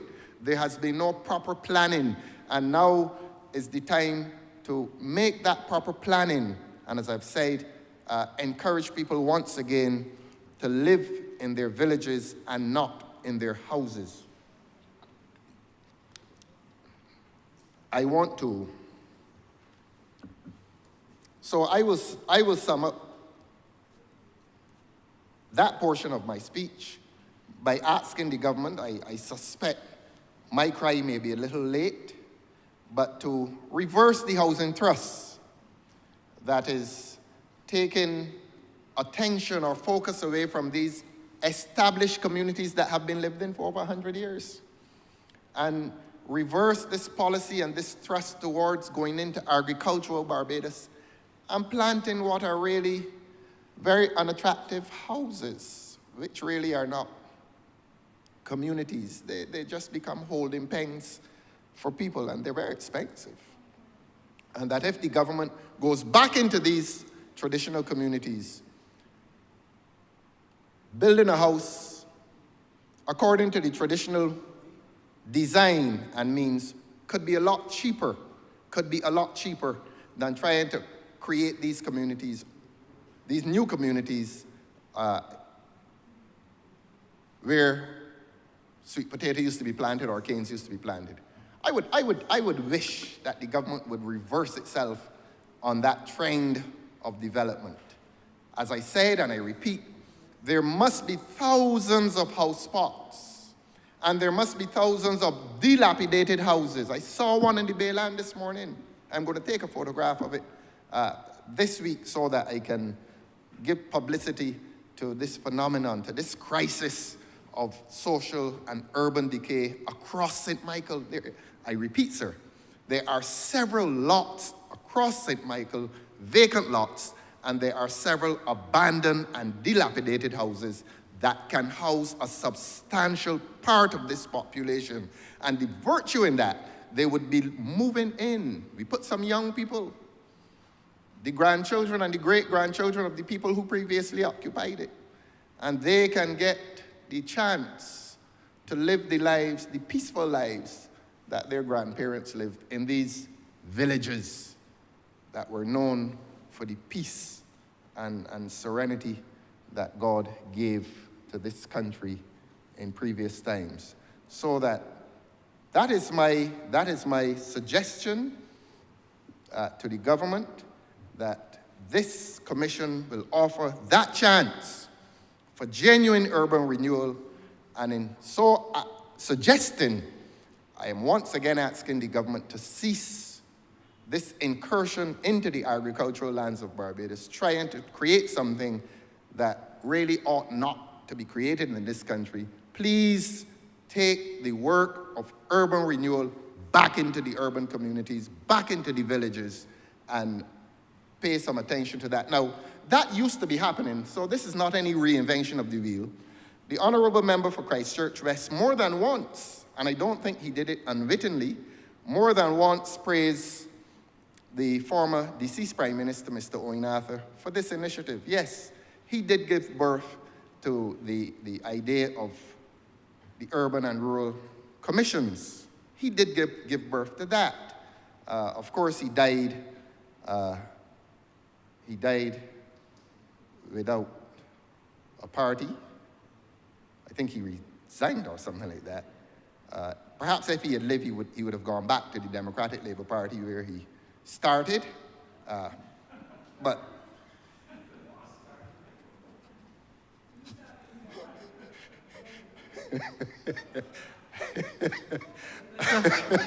Mr. Speaker, I could not let that one go amiss. Honourable Member is misleading the House. I don't think he intended I think to. he may be mistaking himself with the Honourable Member, the former member for St. Peter. Because the Honourable Member for St. Peter has only ever been a member of this House for the Barbados Labour Party and no other party. Unlike the opposition, who's been a member of both the Barbados Labour Party and the Democratic Labour Party, and I ain't sure which one he is, which day, but the Honourable Member is misleading the House. And let's not speak ill of the dead. Honourable Member don't believe that he would like to speak on truth in this honourable chamber. I don't think. I don't know if he slipped his mind or I have, on a lighter moment, I have lived long enough to recall that the former esteemed member for St. Michael West used to often remind this country that a former Deputy Speaker, Mr. Ezra Ali, may God rest him, and Mr. Oinatha were, if not members, supporters of the Democratic Labour Party when they were young and wise men. And we used to hear that and hear very often. It used to upset Mr. Ali, but he would smile at it.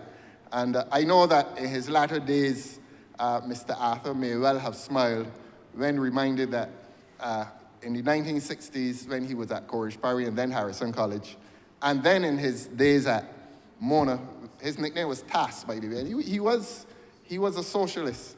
And he was, all these members in here know that Mr. Arthur had great admiration for Mr. Barrow. We all know that. He spoke of Mr. Barrow. In fact, the members of the BLP used to complain that he spoke of Mr. Barrow more than he spoke of Mr. Adams. So let us descend on the truth today. But that is to digress. That is to digress. The point I was making, in fact, in the same way that Mr. Arthur made more references to Mr. Barrow, we have heard the Honourable Member for Christchurch West make more references to Mr. Arthur today than he makes to his immediate predecessor in the office that he now holds. And as we have said, we all rejoice when merit becomes proportionate to the hierarchy of things. There's a new feeling here today. There's a different feeling here today. How good and pleasant it is when brothers and sisters dwell in unity. Again, I congratulate the Honourable Member for Christchurch West. And I know his colleagues wish that this period would last forever. I know that. I thought you were referring to the bill, though, Honourable Member. Yes. I just thought you were. Yes, yes. Let us come back to the bill. Now, you're uncomfortable on that subject, sir? On the bill. You're speaking with the bill. Yes, the bill. So, to come to the bill, the Honourable Member did say that he would save me some time. I didn't intend to read the bill in its entirety, just to come to Part 3 of the bill, which is important and exciting. Redevelopment, it is titled. And this is where the Commission goes into the communities and identifies what I've been describing. Derelict buildings, vacant lots, and in a sense, takes over. But this legislation contemplates that there could be some difficulty. I mean, who is the commission that it can go and take over a man's house in spite of that house being dilapidated? Again, the whole thrust is towards renewal, urban renewal. So if somebody is living in the diaspora somewhere and they insist on keeping this lot with a house in a dilapidated state, the corporation will seek to persuade them, look, we want to do something here. We want to rebuild and to rebuild tastefully. And this legislation actually anticipates and contemplates some difficulty, and they issue a notice under Part 3. And here is the owner of the lot given the right to go to court and challenge that notice. And so that there's a prescription for that conflict that may erupt between the landowner and the commission. The commission with the noble objective of renewing. The landowner says, look, I have my right to keep my place as I want it, even if I'm not living there. And that person has the right of appeal under Section 23 of the legislation. And this is where I want to make a little legal intervention at section, and I have summarized it. Under Section 23, the owner of the land can resist the notice by the commission. The commission says, look, This place is dilapidated. This place is in disrepair. This place has degenerated to a point where it is a blot on the community. And that person can actually resist the notice and go to court. And before a judge, high court judge. And here is the legislation saying that section 23, clause now 23, 8, subclause 8, that the decision of the judge is final. In other words, that is saying to both the commission and the aggrieved person, or the person who thinks that he is aggrieved, that when the judge makes that decision, it is final. You, of course, sir, are familiar with the case, Anisminic versus Foreign Compensation Commission. I so enjoy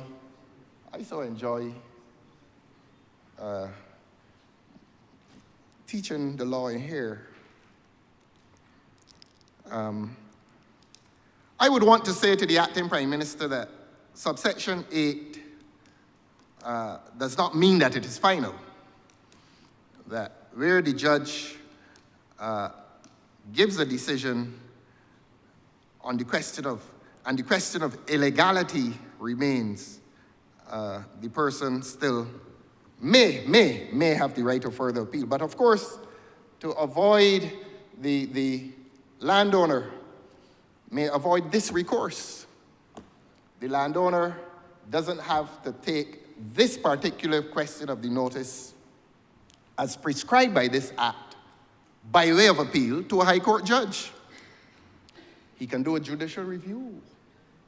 He can do a constitutional motion, because this goes to the heart of the Constitution that speaks about the right to private property. I think it is section 21. I think so, not too sure. It's there, it's written there. Don't have to memorize it.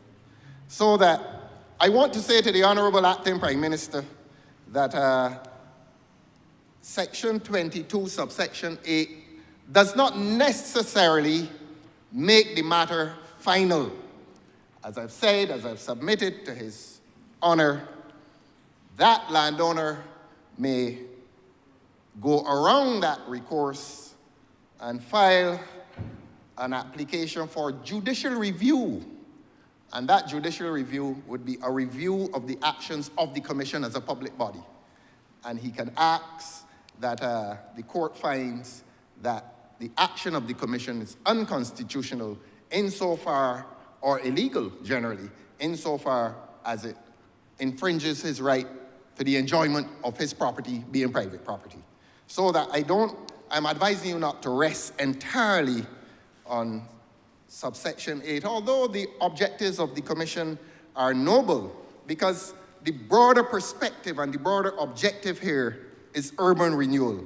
So let us come back then, in closing, to urban renewal.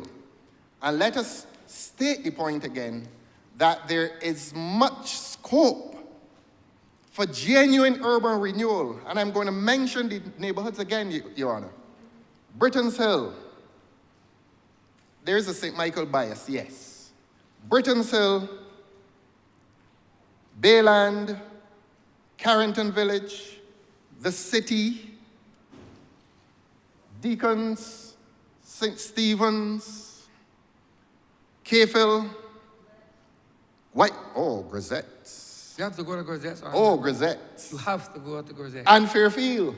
You have to go to Grisette's. Have to go to Grisette's. Yes, you do. My beloved Grisette's. That's what I'm saying. You have to. Are yours too? And Bushall and Bank Hall and Waterford. And you go up Bridge Road. How lovely a place St. Michael used to be. I used to love walking across Bushall Yard Gap by the mill and the woods. And you, sir, are now afraid to walk across Bushall Yard Gap. You, the Speaker of this House. Honourable member, be careful what you say. It may turn back to haunt you, honourable member. And so, Your word, honourable member, your word to the wise must be enough. I suspect that you may be afraid now to walk across Bushara Yard Gap. I suspect so. I don't know it for a fact, but I suspect so. But the point I is, remember Bushara Yarba is not in my constituency. Just remember that. Neither is it in yours. Just remember and that. did we forget Jackson? You see, this is a whole urban environment that needs attention. All that I mentioned, St. Michael. I just named them individually to indicate to this parliament that I know what I'm talking about. I know St. Michael. Loving St. Michael and loving my country. I can identify every neighborhood in my beloved St. Michael, and I can identify every parish in my beloved country. And I urge the Ministry of Housing, again and in closing, to abandon the housing trust that is destroying agricultural land in this country, to pay attention to a St. Michael that is falling into physical and social decay. And since it will be one corporation, one commission, to move in to rural Barbados, and there is also in rural Barbados a housing stock that is falling into decay for one reason or another: emigration out of the country, impoverishment. There are many reasons why there is decay. And if it is done in this way, there will be no reason, for example, to do what the government did a few weeks ago, going to Searles or go to Bullins Agricultural Station and build these things.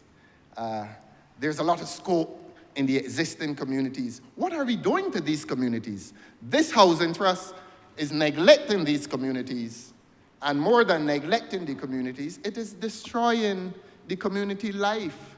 And I wouldn't go into that, sir.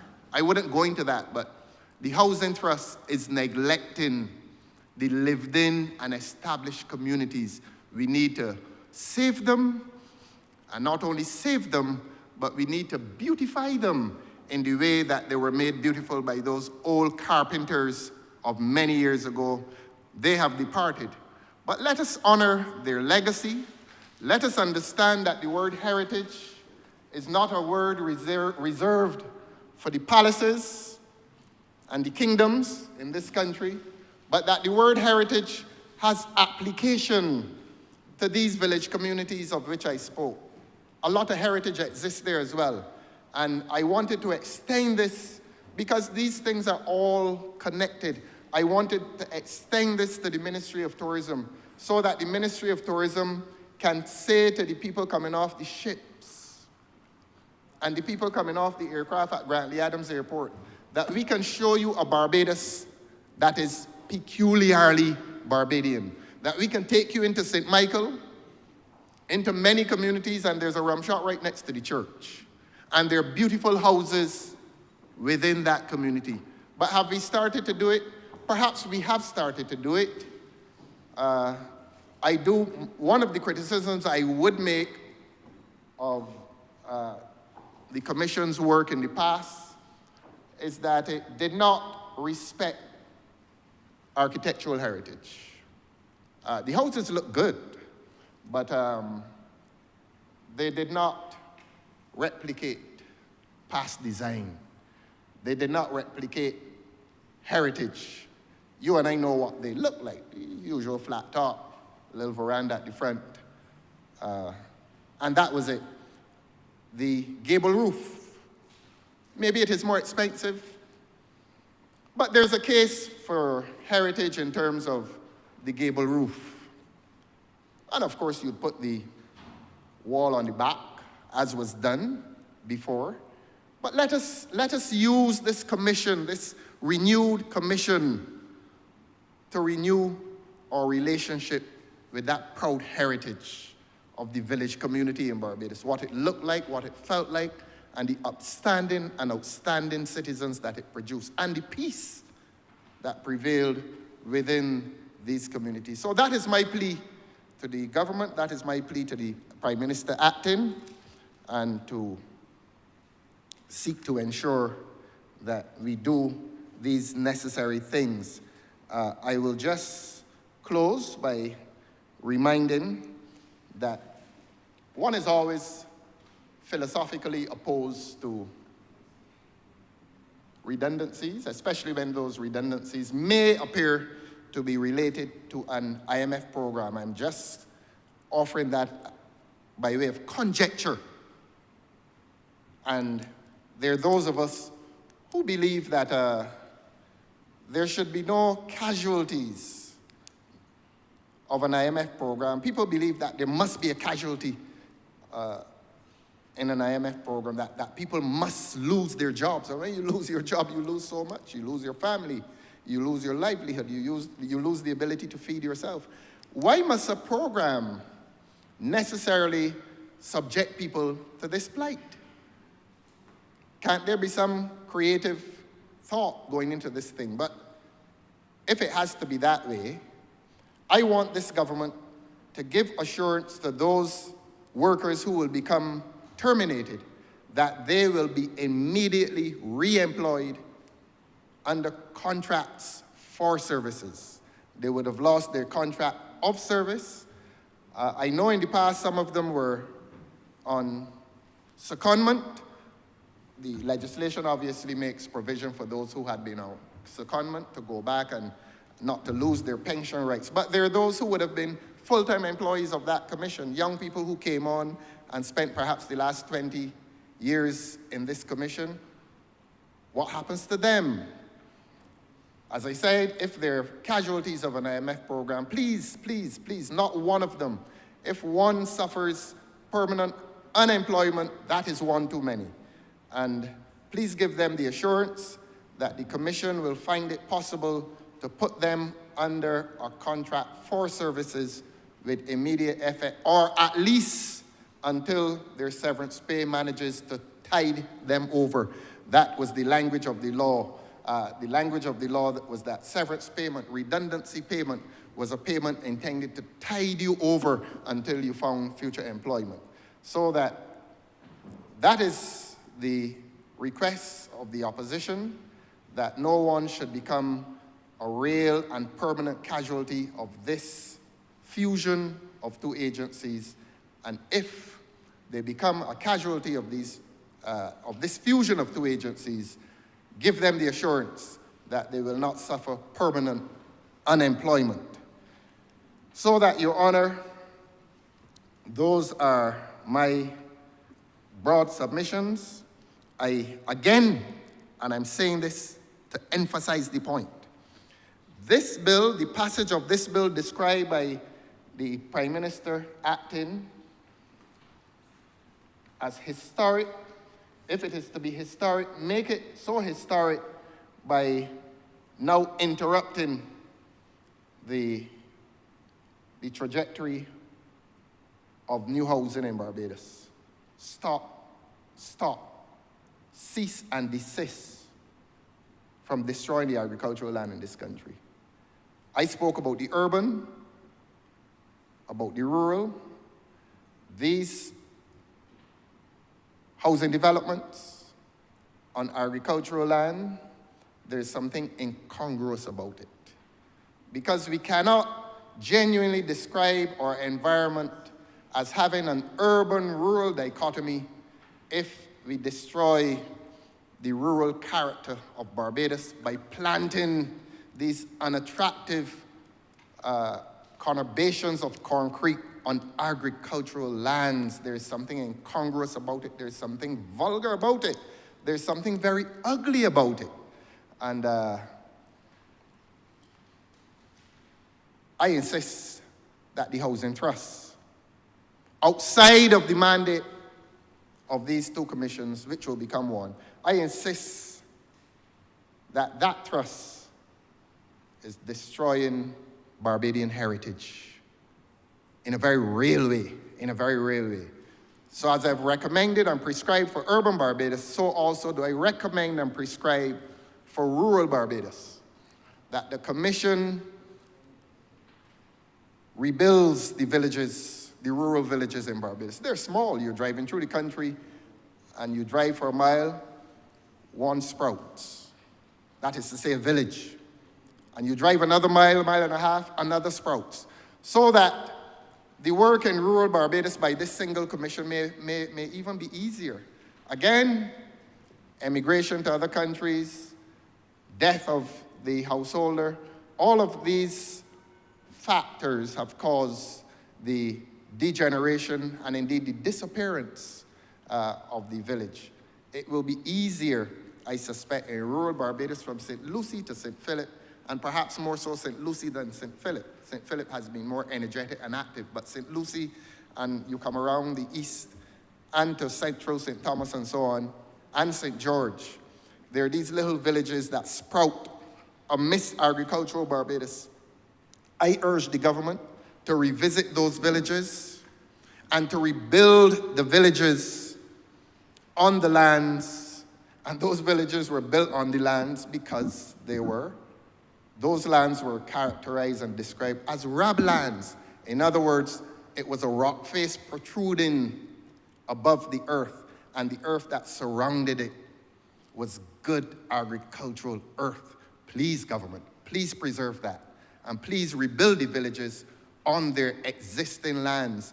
And if at all there are to be new villages built in rural Barbados, please identify rablands and leave the soil. And I want to give this last example.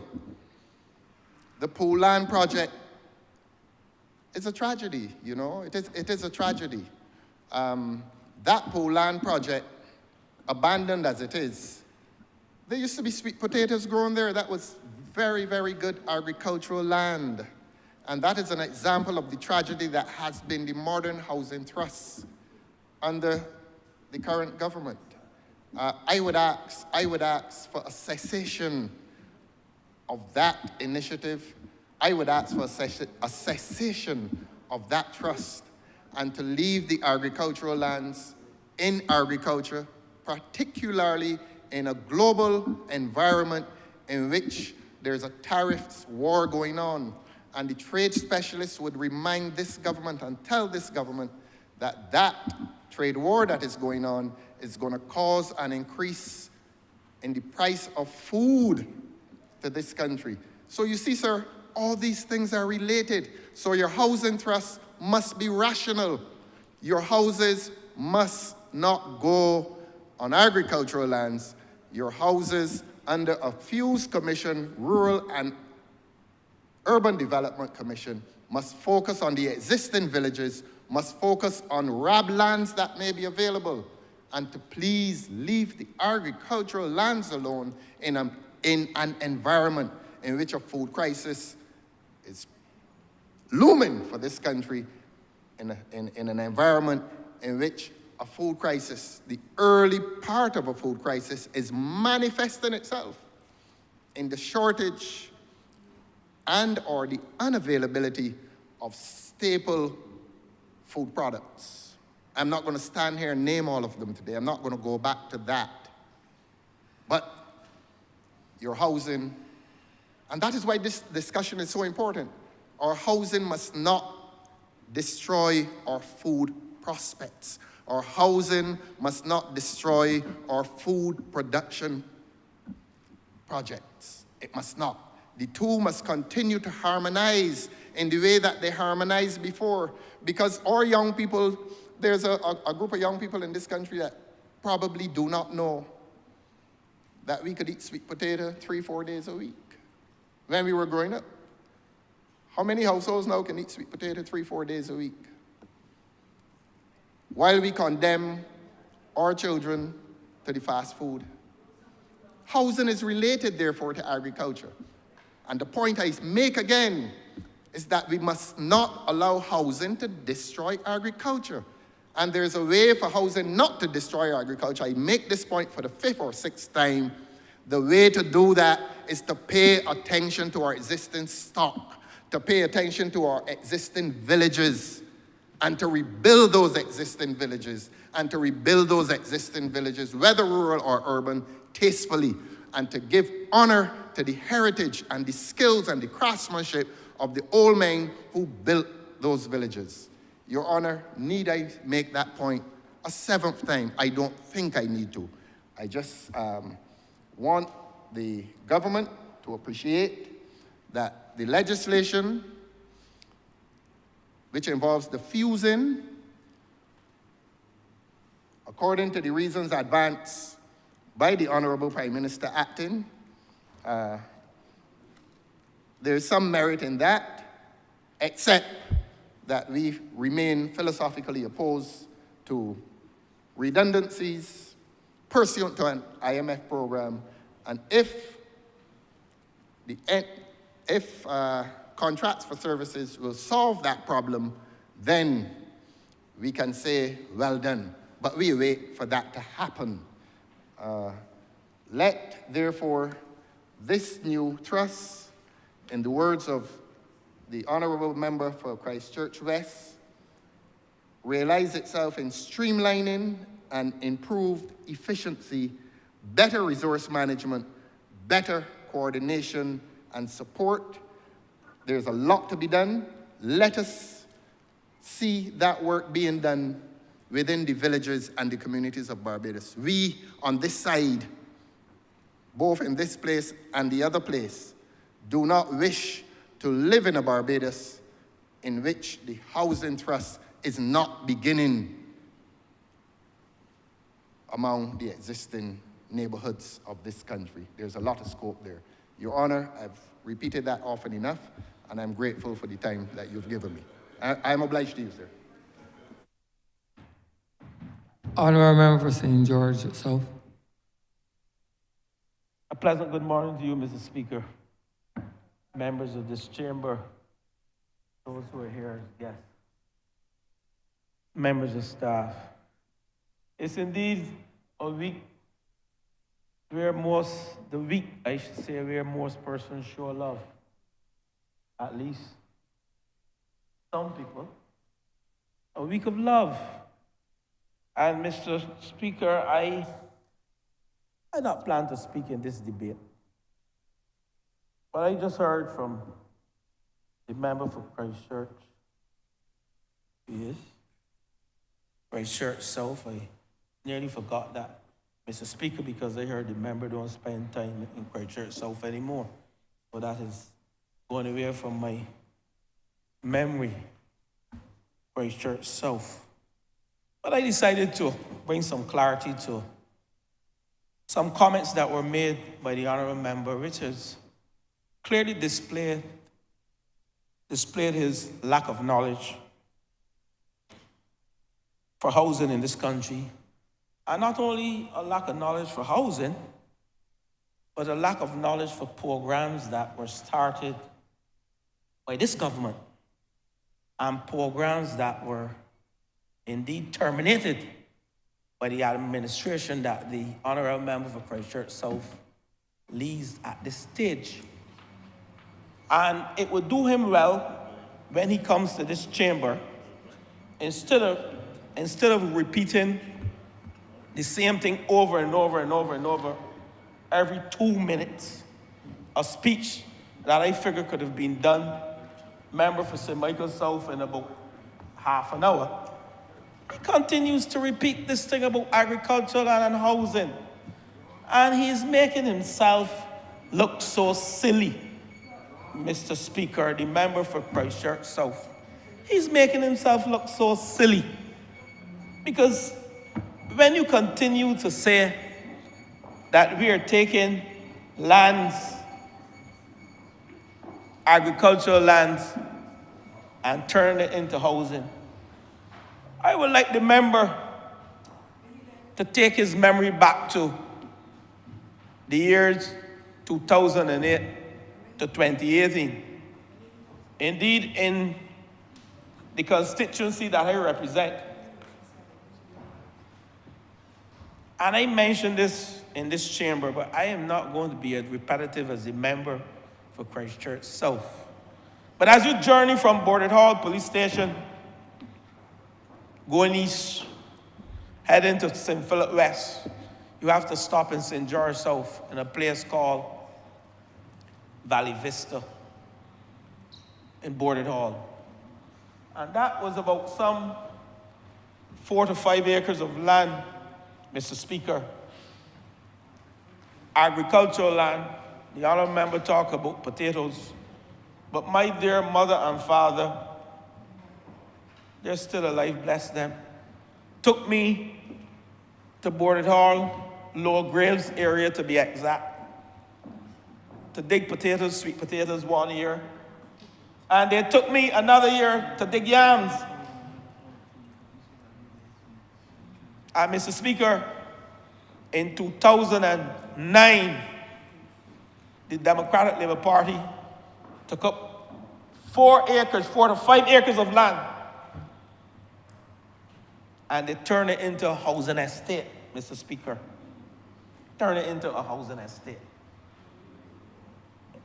You know, it is silly, Mr. Speaker, if that's parliamentary or unparliamentary, sorry, for the honourable member to come to this chamber. It speaks to ignorance on stilts, Mr. Speaker. Every single week, he speaks to picking up agricultural land. The pine plantation, the oldest housing estate in this country, was built on agricultural land. I would like the honourable member to stop it. I think the Barbadian public and those in the diaspora, persons call me and ask me if the gentleman is ignorant. The honourable member for Christchurch South, Mr. Member Speaker. Hall has to be. Honourable member for Withdrawn, St. Mr. George South. Speaker. Right. Please. It pains me to no end. I think he's probably suffering from dementia.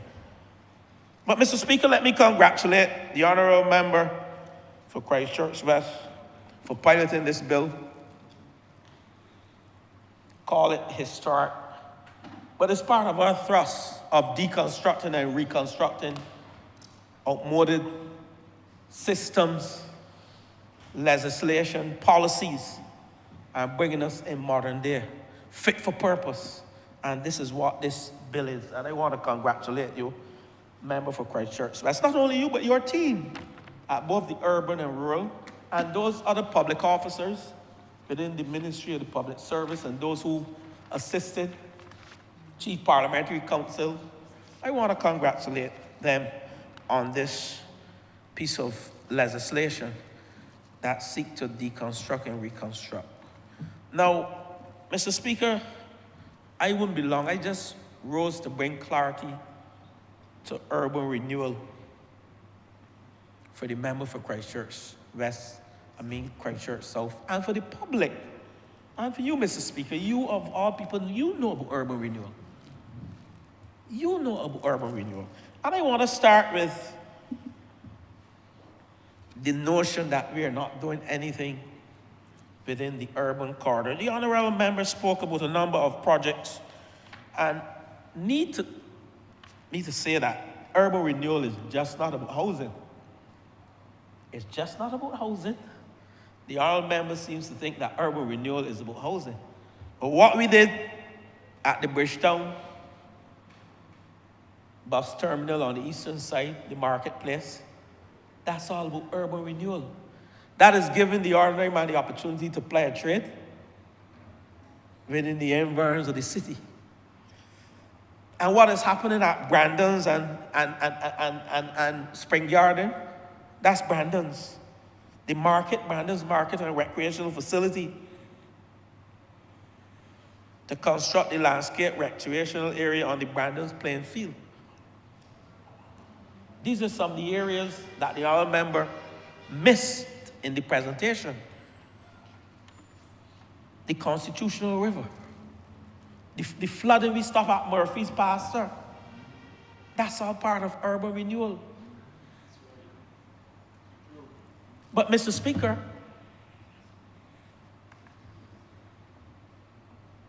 we have acquired land in the urban corridor to assist with the urban renewal. And I can list some of the areas to educate the honourable member. We just built 20 units on White Park Road at Alley's Court. 20 housing units. Then we went on the other side of the road, what we call Solaris Court. The honourable member was with me in December, early December. We opened 16 housing units. So that's 36 units on White Park Road to address the housing needs in this country. And the member for the city, he can tell you that the fire in Wellington Street that displaced the 5 families who are now housed at White Park Road, Solaris Courts, and the land that we have identified in Wellington Street between the Urban Development Commission, soon to be the Rural and Urban Development Commission, so that we can now make your area the member for the city, along with your recreational facility community center, develop that entire area. You're going to have a community center. He's talking about communities. He realized what is going on in the city, what is happening in the city, coming from Wright Park Road. And I'm not even going to mention tourism in this brief discourse here. I'm just talking about creating communities, wholesome communities, community centers, housing, green spaces. You know, I believe that the member for Christchurch South lives in some other country. I believe so. We come to this chamber week after week. We come to this chamber week after week in the housing debate, and he has the audacity to get up this morning and talk about we're not creating communities in the urban corridor. I only mentioned those few, but I say to the honourable member and I say to the country, the Ministry of Housing, Lands and Maintenance, together with the Urban and Rural Development Commission and Town, Country Planning and Development, toured this entire country from St. Philip up to St. Lucie. And we identified lands both in the urban corridor and in the rural corridor. Because why? And let's create the context. We have at National Housing Corporation over 18,000 applications for houses. I came here this morning at 15 minutes after 10 o'clock, speaking to a young lady who will be evicted by a landlord. And let me pause there because we are going to address landlords shortly. I'm sending the signal to landlords in this country. We will be addressing landlords shortly.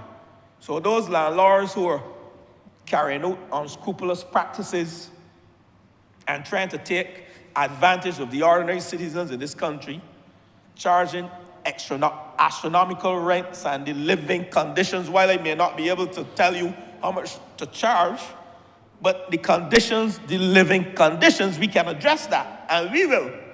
But I just came from the ministry dealing with a young lady who has been given 3 days' notice to quit, a landlord. It is heartless. And I took her to the legal team, and I asked the legal team not to break any rules, but indeed to put her on to someone who can send a legal letter to that landlord to let them know that is not how we do business in this country. A young lady with 2 children, where are this young girl and this young boy going to sleep in 3 days' time? But worse yet, we have a greater demand than we have houses for houses. A greater demand for houses than we have houses in this country. So when the honourable member for Christchurch South gets up every week after week and turns a 15-minute speech into a 2-hour speech saying the same thing over and over about housing, he's living in the clouds.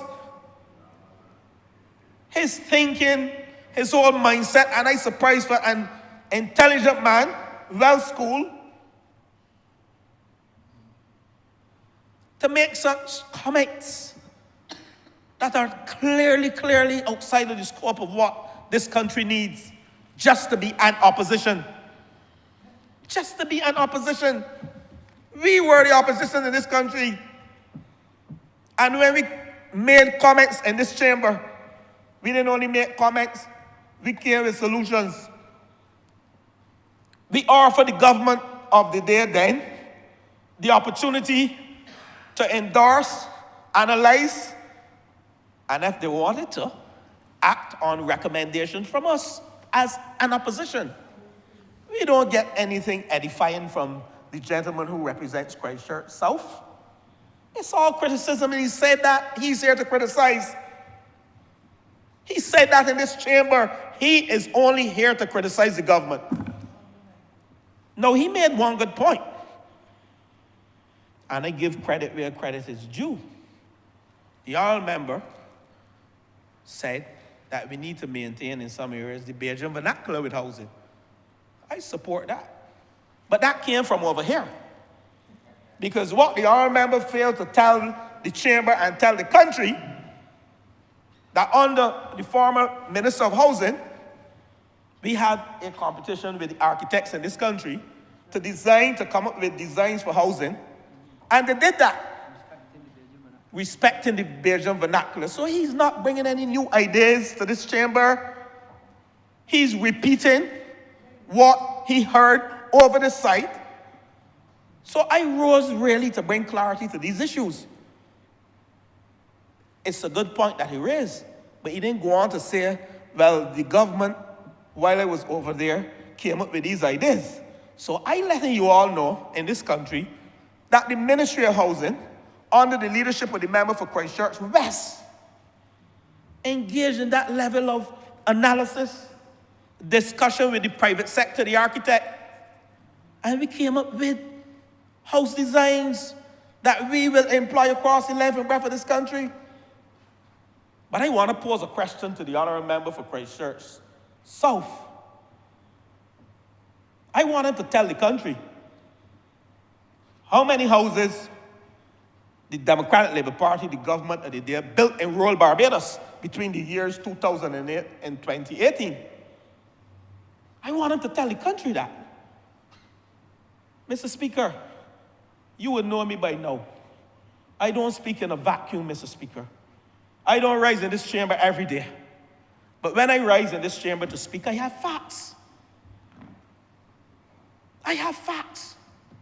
And I can tell you, Mr. Speaker, that the Democratic Labour Party went to Parish Land in St. Philip under a former Minister of Housing, started 108 houses that stayed 80%, not even 80% completed. Because when you went, the member for Christchurch West, when you visited and you took the pictures of those houses, they had in steel, yes? But Mr. Speaker, no one could occupy those houses at the time. 108 houses. I want the member for Christchurch South to tell the country the housing record that he's talking about. But we're putting up basic houses and houses that don't maintain the landscape of this country. I'm here to correct that. I'm here to correct that. Because all he's saying to me and to you and this country, that the public servants, the planners, the architects, that they're not worth their salt. He's speaking to 150 houses. And indeed, this government has diversified the housing portfolio, the housing options being offered in this country, from light gauge steel to hardwood. And the hardwood houses are pressure tested, the wood, pressure treated, sorry.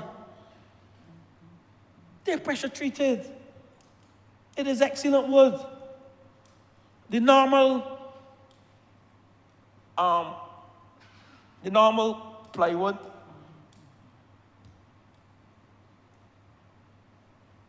they're not like the hardwood that is pressure treated, they're just heat treated.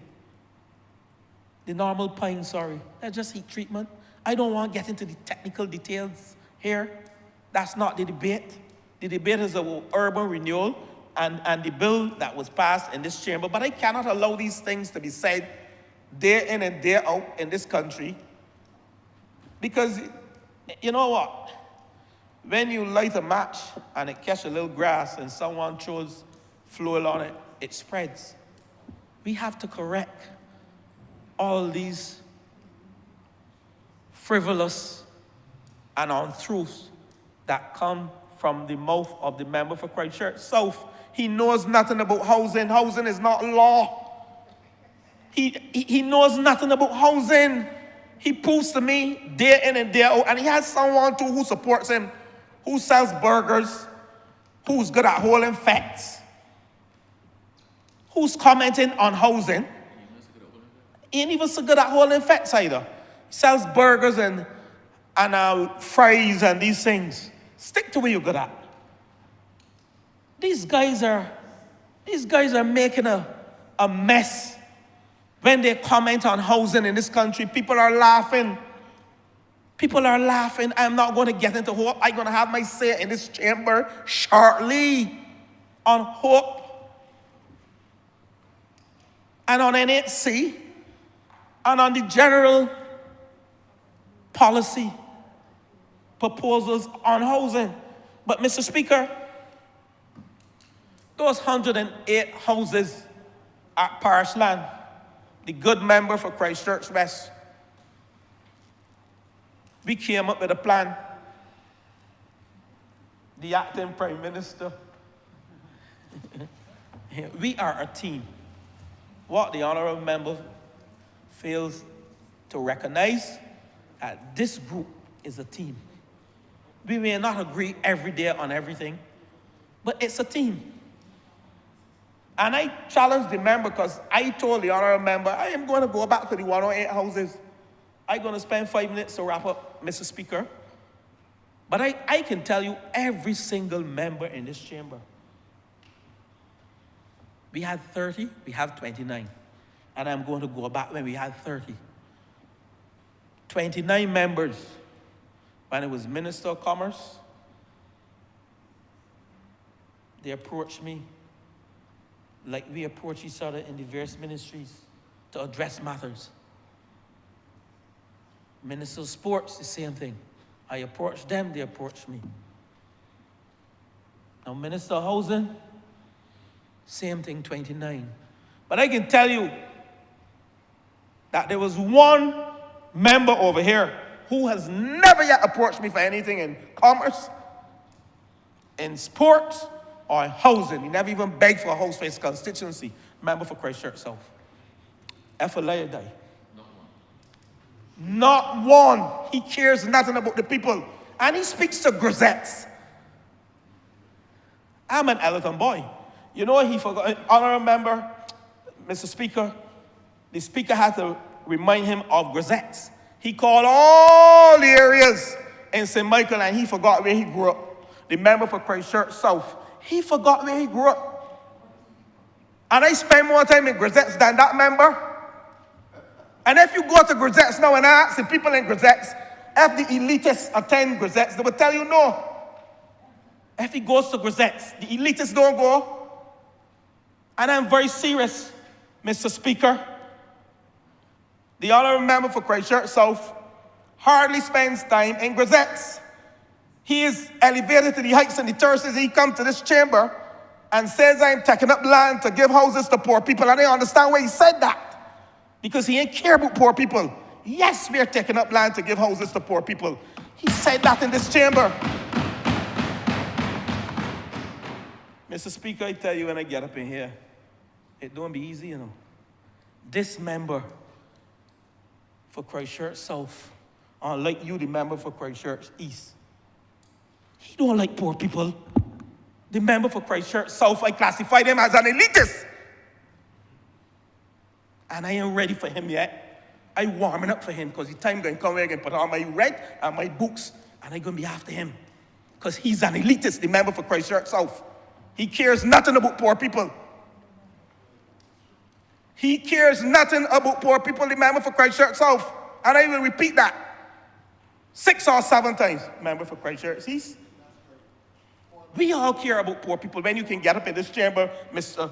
Speaker, and say that the Minister of Housing is taking up lands, agricultural lands, and building houses for poor people. Who the hell you want me to build them for? The elitists all the time? The elitists can take care of themselves. He's elitist. The member for Christchurch. So sorry, Mr. Speaker, you should never refer to any member as he or she in this chamber. But Mr. Speaker, I go on to mention the lands, the 108 houses. This government took those 108 houses and finished them. And we sold them to single mothers at a very low cost to single mothers. 108 single mothers got those houses that the Democratic Labour Party left in parish land. And he has the audacity to talk about houses at Pool. He will soon see what's happening to the houses at Pool. I say nothing more on that. But Mr. Speaker and members of this chamber, we have allocated urban renewal. We have acquired land at Hinesbury Road, 3 acres of land at Hinesbury Road. We have acquired lands at Kensington New Road, where we are building Jurvilla houses through the Urban Development Commission. We have acquired land at Harmony Hall. Again, Urban Development Commission. Haggett Hall, we have built 12 units, quads at Haggett Hall. Yes, we had a little issue this weekend that is resolved. Grisette's Great House, Country Road, Hinesbury Road, I mentioned. Mr. Speaker, tell me if these are not Robert Street, Wharton's Gap.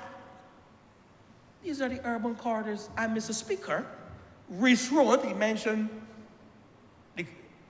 the constituency of St. Michael South. We are now getting ready to engage in the social survey. I think there are at least 9 to 10 houses in Reese Road. The member for St. Michael South, he can tell you that. Social survey to address an issue that will require relocating the residents. That's all part of the urban corridor, urban renewal. But Mr. Speaker, need we forget Mason Hall Street? These are areas, Mr. Speaker, in the urban corridor. And the reason why we are doing this, the honourable member has not once linked housing with crime. I am going there because I'm not afraid to go there. Those in the gallery can hear this. And the Prime Minister mentions this, not this acting Prime Minister, but he mentions it to the current Prime Minister. And let the member know there's no acting Prime Minister. When you're sworn in, you are the Prime Minister. He's the Prime Minister, right? And when our substantive Prime Minister returns, he will go back to senior minister. That's how we operate. But if he's Prime Minister, you have to respect that. He's Prime Minister. He called me on Saturday, and I addressed you as what? I said, morning, Prime Minister. And we had a lovely meeting on housing, right, Prime Minister? Yeah. So I don't know where the member for Christchurch South is going. But the reality is, these are the houses, these are the areas that we have acquired land. Now let me speak about Greenfield. He forgot Greenfield. And why we are doing this, I said, as a result of the crime. I am not saying that poor housing is the cause of crime, but I'm trying to tell you that that is one of the solutions that this government recognizes that can address the issue of crime. And the Prime Minister often says, when persons have to compete to sleep, when you have to go to sleep at 8 and wake up at 12 so someone else can sleep, and get up at 3 o'clock in the morning so someone else can sleep, especially the men, where the men are going to the blocks. You can't be happy doing that. So we have to reduce the densities in the urban corridor and also in the rural corridors. There's no way we should have 12 and 10 people sleeping in a house. In a small house, a 2-bedroom or 3-bedroom, tell me, do the math. 10 and 12 in a 3-bedroom, do the math, tell me. Half a body? How are they going to sleep? So when the honourable member for Christchurch South comes in, he has to create a context in which we are building houses, why we are building houses, and why we have to do it at a rapid pace.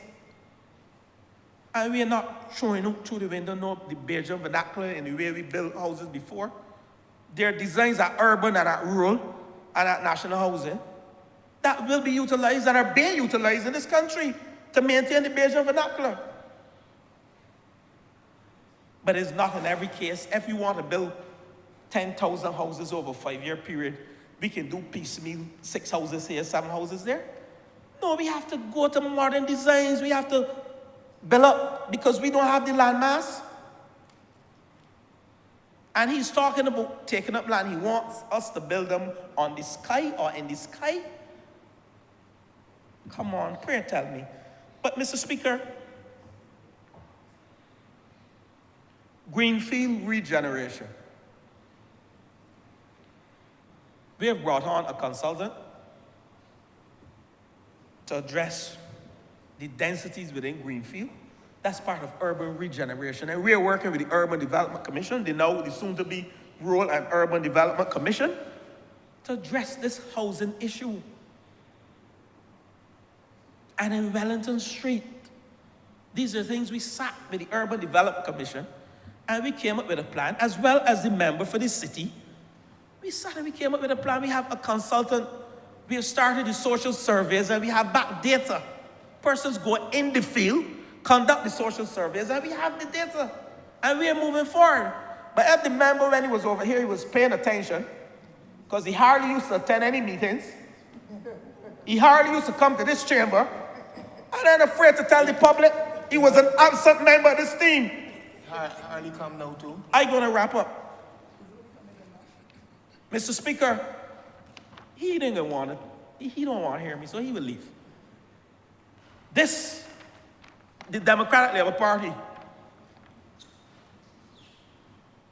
the Barbados Labour Party, and this is my last point. I didn't plan to speak today. Prior to 2008, the Dems come into office. The Barbados Labour Party conceptualized a project called Urban Renewal within the areas of Island View, Garden Land, Greenfield, and Cat's Castle. The Democratic Labour Party came to power in 2008. They received $30 million US, an IDB project to engage in urban renewal. The member needs to do his research before he comes to this chamber, you know. Over 20 million of this money went back to the IDB because his government then, the party that he leads, did nothing in these areas. And he has the audacity to come in here to tell us about urban renewal that we have started. Mr. Speaker, I tell this chamber and I tell the country, while we will not dwell in the past, we still have to understand why the Democratic Labour Party's government carries a failing grade to the public and to the people in St. Michael within the urban corridors as a result of this project, urban renewal project, where Island View, Garden Land, Greenfield, and Cat's Castle, Island View, St. Thomas, the government of the day, the Democratic Labour Party, failed to execute and do anything on behalf of the people of St. Michael and St. Thomas. Greenfield, I mentioned, Cat's Castle, Garden Land. So we know that the people of St. Michael don't want to hear from the member for Christchurch South about urban renewal because they have a failing grade as it relates to the people in St. Michael and St. Thomas when it relates to anything to do with urban renewal. And Mr. Speaker, I want to commend the member for Christchurch West and the team at Urban and Rural Development. And I will say to you, you've done a wonderful job in deconstructing and reconstructing outdated legislation and policy to bring it into modern day and fit for purpose legislation and policy. And the only persons to benefit are those good people of St. Michael and those within the rural corridors, because we know that Rural Development Commission address issues of housing within the rural corridors. And I know that with this merger and with this new bill, there'll be renewed focus. And I'm confident that Barbados will be a better place to live, work, and do business as a result of these type of deconstruct and reconstruct that we're engaging in as a government. And with those words, Mr. Speaker, I'm obliged to you.